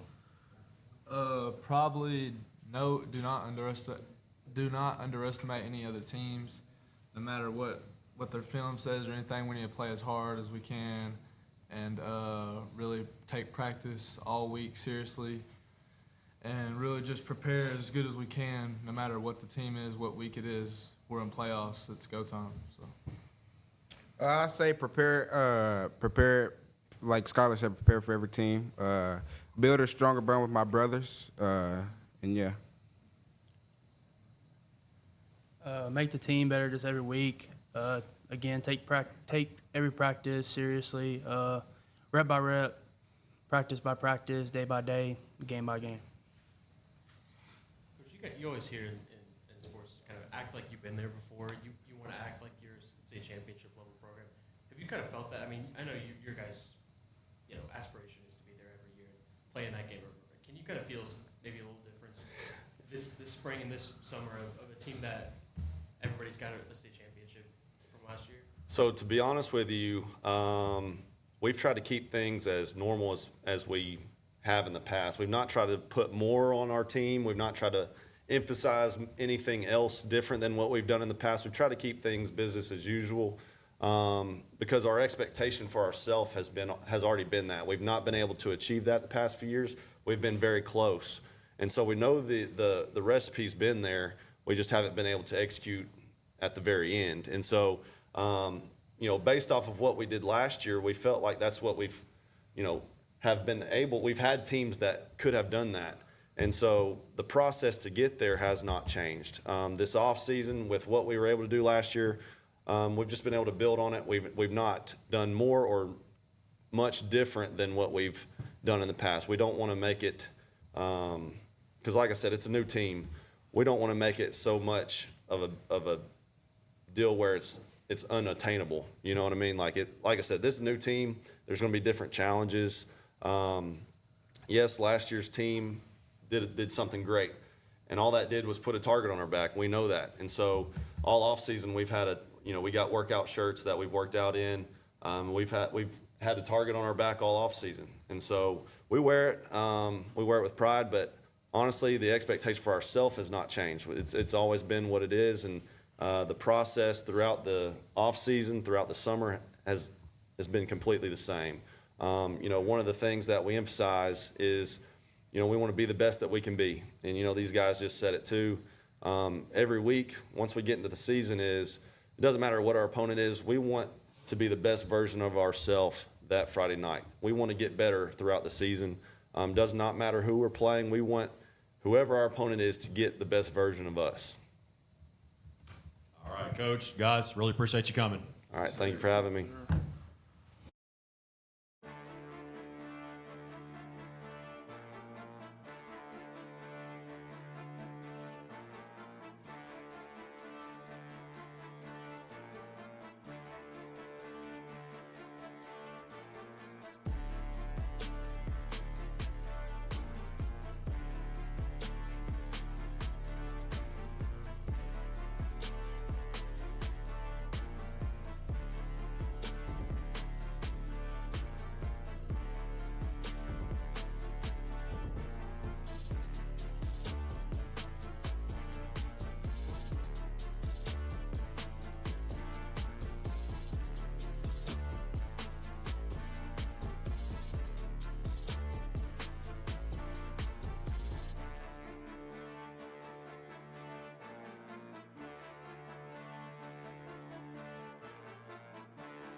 Here with Coach Randy Harvey and Monticello Billies. Coach Harvey, you guys had a pretty successful season last year. Had a playoff win, couple playoff wins. You know, just give us a brief summary of that last season. A little bit about expectations coming in, and why don't you introduce the guys that you brought with you? Okay. Privileged to be here. Thank y'all for having us. You know, just over the last 2 seasons, these guys have had a big part in our program. 8 wins 2 years ago, 9 wins last year. Second round of the playoffs 2 years ago, last year, going into the third round. These guys have had a lot to do with that. Most of these guys are 3-year starters or contributors to that.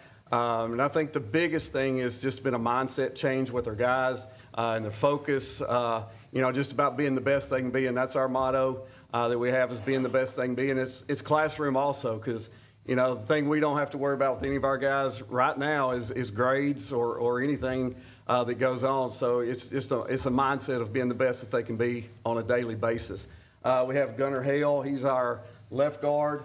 It's been a 3-year starter for us, been a big part of our run game. Jackson Hines will be quarterback, free safety for us. Probably one of the few guys that we will have play both ways for us. To my right here is Keelan Green. Started at left tackle for us as a sophomore, moved into defense last year. Has come a long way at that spot. I think his best days at football are ahead of him with the things he's learning, the size he's gained, and the strength. We got Jaden Rhodes to your right. He was a big contributor on offense for us last year, over 34, 35 catches. You know, big in our run game, blocking on the edge as well. You know, has come a long way as far as being a young man and stepping up. But 2 of these guys, you know, have had brothers in the program over the last couple of years. You know, and I think that's, you know, it's a big part of just being a team for us and getting to where we are at this point. You know, Coach, you brought Gunnar with you, and this question's initially directed to you, but then Gunnar, I'd like for you to follow up. You know, who else is going to be surrounding Gunnar? How much experience do they have, and then what new guys do you have coming up that you're kind of expecting Gunnar to have some leadership and some mentor on those younger guys? Well, most of our guys, we're going to have, you know, I count our H-back as one of our offensive linemen, so those 6 guys are all returning starters up front for us. And 5 of those guys will be 3-year starters for us. I mean, so that's, you know, we're dependent on these guys big time for this year. Also as well, we've got a group that's behind them that we think could be pretty good. And, you know, so as far as the offensive line, we feel, you know, really good about our program right now. Gunnar, who are the rest of the guys that are going to be with you on the offensive line? So at left tackle, we got a position battle between Max Eford and Asher Lanehart, 2 really good athletes. At the center, we have Rylan McDougald. He played last year. He got many plays last year that were really good for him. At right guard, we have James Pierce Breedlove. He's been playing since he's a sophomore. He's really good. And we have a junior, Lucas Caldwell, playing right tackle. And he's also been a big guy for us. And the guys under us, I have no doubt in my mind if one of us went down, we have a really good backup offensive line to back us up and make plays. And just to add in that mix, our H-back Parker Bowman is a 3-year starter also. I kind of add him in that offensive line mix because that's what he does. And Jackson, first-year starter at quarterback. Yes, sir. First year playing at quarterback, am I correct? Or have you played quarterback at some point when you were younger? Yes, sir. You have played when you were younger? Yes, sir. So you kind of maybe a dual role last year, maybe a little receiver, maybe a little running back? Yes, sir. So, you know, tell us about what you guys did in the offseason once you won that quarterback position to kind of get in coordination and on the same page with receivers and running backs. We just started working out of football when we really needed to and started throwing more so I can start getting better at that. And then we're just working on our chemistry with all of our guys. You know, I'd like to hear from all the players. You know, we can start down here.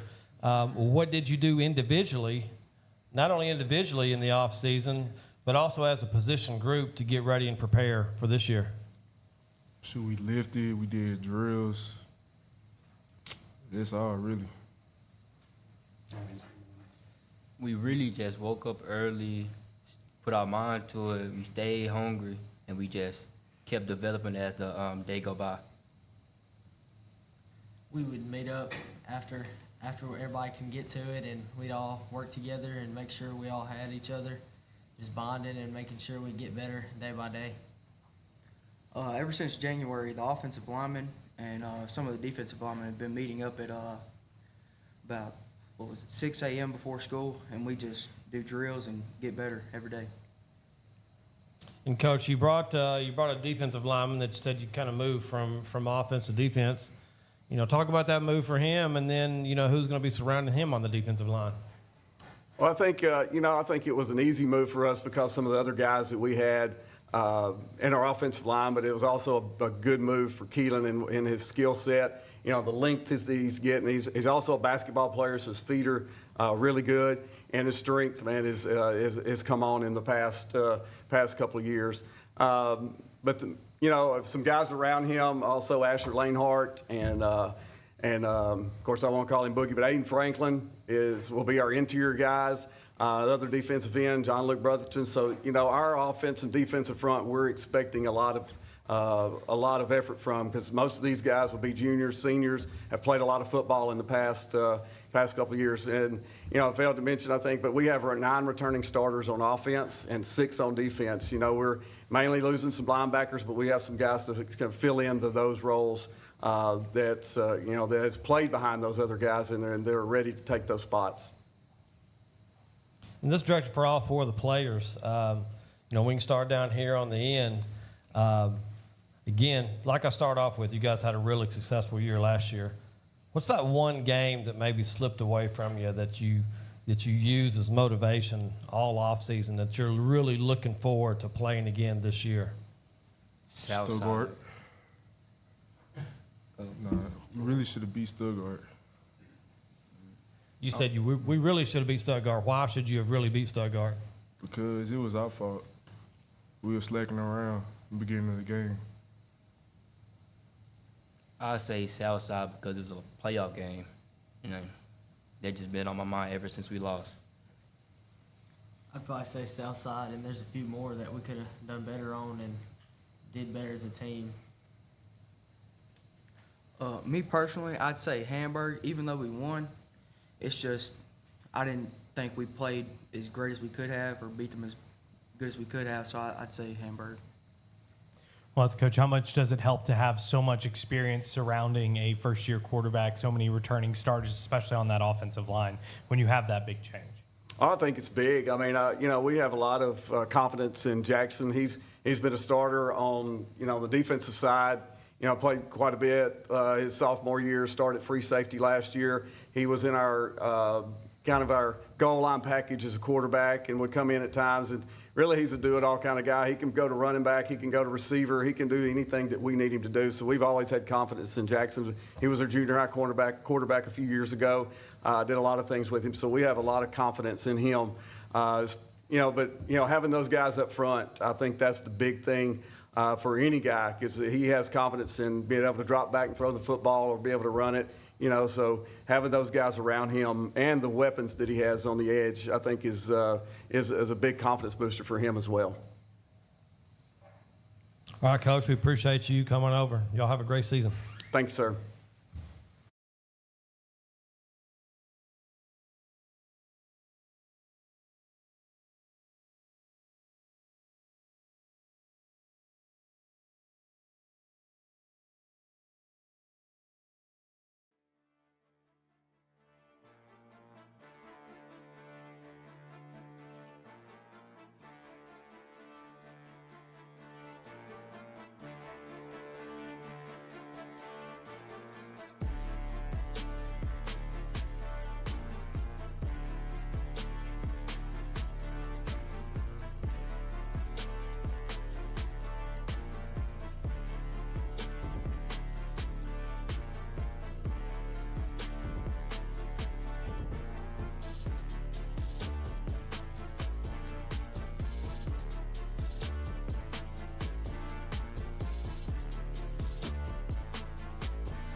Up next, we've got the Little Rock Christian Warriors led by head coach Dustin Grimmett. And Coach, I will pass it over to you to give your opening statement and introduce who you brought with you. Yeah, so just want to say first and foremost, thank you guys for putting this on and giving our players a little bit of the spotlight and previewing the season. It's just a big thing for the kids in the state of Arkansas. And I know the state loves high school football, and we do too, and we appreciate you guys having us out today. Just want to say before I introduce the guys, excuse me, that we're really excited about this season. I'm really proud of the work that our guys have put in over the offseason and over the summer. These guys have worked really hard, and we're really excited about what we can do this year. I think our team's got a lot of potential, and I'm excited to let these guys showcase that. So today I brought with us our guard, Christian Lewis, starting safety, Malachi Mumphrey, quarterback, Kemp Keller, and receiver, Tristan Watson. Kemp, I'll start with you. Obviously, you had some big shoes to fill last year, and then y'all moved up to Class 7A. Just talk about just everything that kind of maybe slowed down for you throughout the season or has slowed down for you throughout the offseason as you've just continued through your development. Yeah, so playing under Walker, it was fun. Playing with that senior group, that really started to slow down, so I had a year to grow. And then as 7A went by, it's faster, yeah, but it's not all scary. Not what everybody seems to make it, but in the offseason really worked on pocket presence because I struggled a lot last year with 7A, getting O-line sometimes struggles, you're going to have people miss. There's going to be someone mess up all the time, whether it's me or whatnot. So you always got to work on something's going to go wrong. And, I just worked on staying calm in the pocket over the offseason, so just kind of been working on that. Hey, Coach, for you, I know the question you got from just about everybody last year was not just moving up in classification, but, of course, you taking over as head coach. Obviously, a lot of familiarity, having coached junior high, being a defensive coordinator. So what were some things that you took as a head coach going into 2025? Yeah, so, the basis of our program is we want to compete no matter where we're at. And I think 7A for us was just an opportunity to showcase what we can do on the highest level. I think some people can look at it negatively and say that, maybe we don't have the numbers to play 7A or all of that stuff. But for us, it's an opportunity, and we want to look at it as an opportunity. And so I think our kids had a good competitive mindset last year. I thought we competed well in the conference. We left a little bit on the table, and we're hoping to pick that up this year. Along with some of the guys, you got the four here. Who are some others that we need to watch out for? You talk about both offense and defense. Yeah, so there's a lot, honestly. I'm really proud of the way the group's come together, but I could talk about Gabe Schroeder, who had 100 tackles for us last year at safety. Also plays both ways. He plays receiver safety. He's our punter. He's our punt returner. Really talented athlete. Jackson Ward's a returning running back for us, who's been good for us. He's been the starting running back since he was a sophomore due to injury, but he's done a great job. We got a couple guys back this year that didn't play last year. Connor Smith, Dom Cicero, both of those guys are playing again. They're baseball guys that are coming back to finish out their senior year, and so excited about those guys. Up front, I think we got a really good offensive line up front. Skeet Shears is back. He started since he was a freshman. You got Aiden Rogers moving to center, who started a couple games as a freshman and played all year last year. Man Pickens at receiver. There's a bunch of guys. I could sit here and name a long list, but really excited about what we got coming back. And for the players, we'll start on y'all's right. What are some things that, and I know I kind of asked this question to Kemp already, but what are some things that y'all worked on particularly to kind of hone your craft throughout the offseason? Something I work on is last year I was 480, and I've been putting in work trying to get down in weight, and now I'm 362, and I just been improving and trying my best to get better in that way. Last year I was sitting about 145, and now I'm up to about 162, so gaining weight, working on my footwork, stuff like that. The biggest thing for the offense, obviously we all want to put on weight, get stronger, bigger, faster, stronger, but we all been trying to just come together as a unit, so we've been working on that in the offseason. As a team, we've always been working on, like he said, coming together, and our group's confidence level going into team camps, going into our 7-on-7s and stuff. We just got a whole different demeanor to us. And me personally, I've been working on recognizing schemes going into 7A.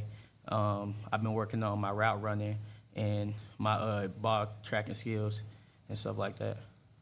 I asked this question to Coach Rowe yesterday when volleyball was here, and we talked about Walker White, that's P5 quarterback now. You got 2 Gatorade Players of the Year still on campus, had a baseball and softball Power 5, Division I signees. When you have those kind of athletes just in your entire program, what kind of light does that shine through your athletic program overall? Well, I think a lot of those kids they've done a great job of, showing who we are as a school. Obviously our school's a faith-based school, we're a Christian school, and all of those kids are just phenomenal young men and women, and they've done a good job of just expressing their faith through sports. And something we talk about a lot is, faith and sports don't have to be separate. You can live out your faith through sports, and our kids do a good job at doing that. And so it's been really cool to see those players that have those accolades and have been able to do big things. It's been really cool to see those guys get in the limelight and express their faith. So I think that's a big deal.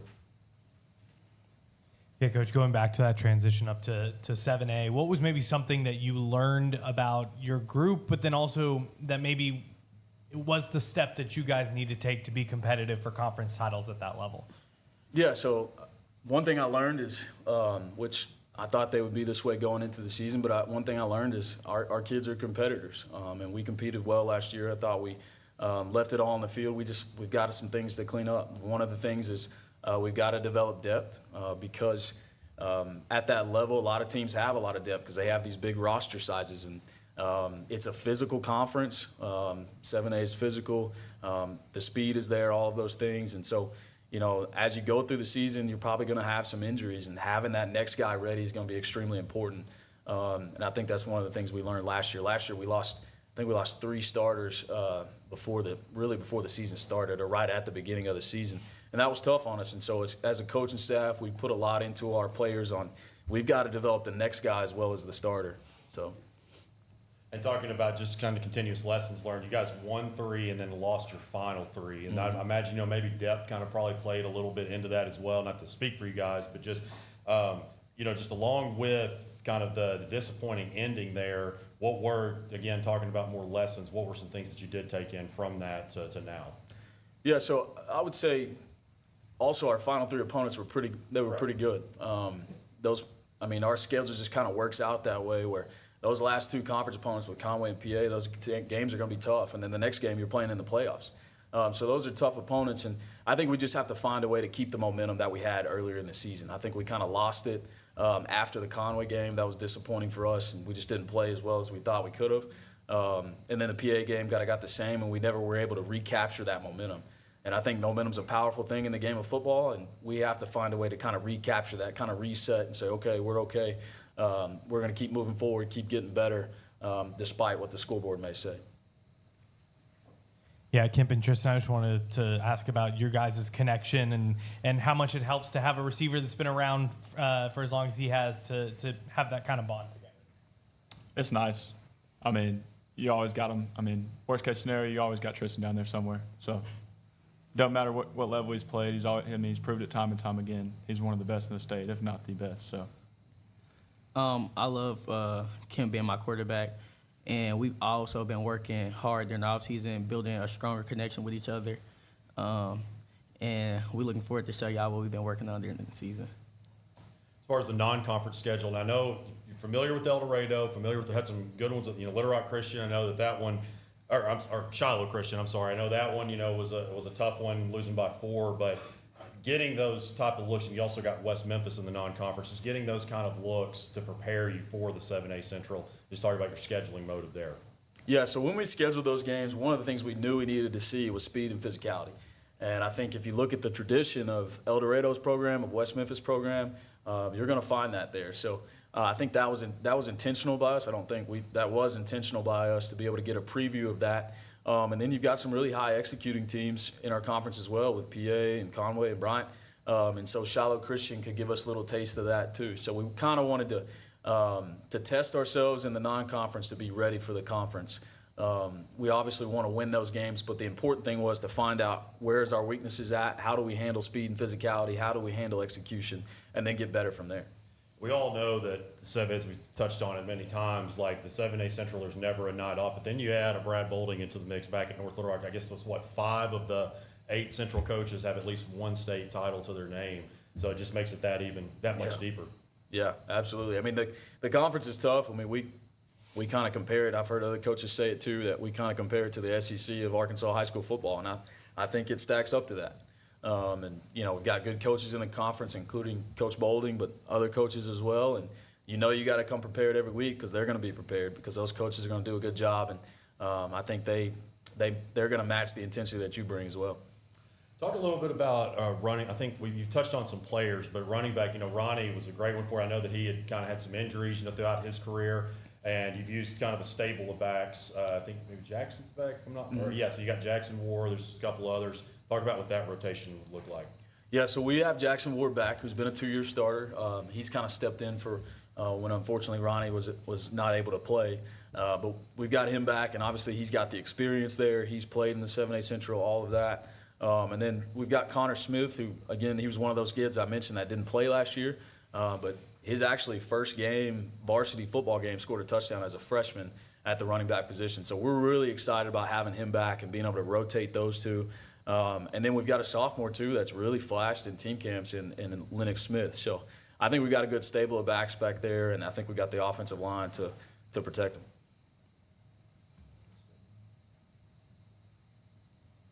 All right, guys. We sure appreciate you coming. Absolutely. That will conclude session 1. We'll break for 30 minutes and come back at 12:30.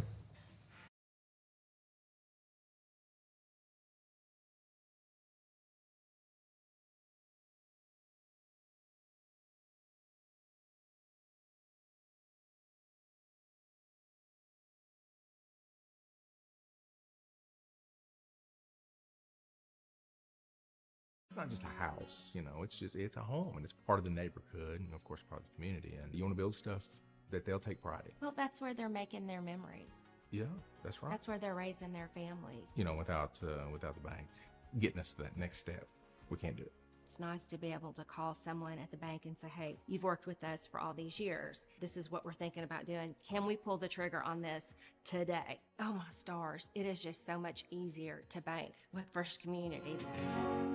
A properly graded field is not only important for player safety, but also the field's health, and no company in the state matches the exceptional service and dedication like our friends at Athletic Field Service of Arkansas and Sherwood. From servicing all types of natural grass athletic fields that includes aerating, top dressing, and phrase mowing to a variety of residential projects, Jeremy Rice and his crew have you covered. They also offer an extensive list of infield renovation services. Call Jeremy at 501-416-1218. That's 501-416-1218 for your free evaluation, and check them out on Facebook or see what they have to offer online by visiting afsofar.com. Athletic Field Service of Arkansas. We got the dirt on your infield.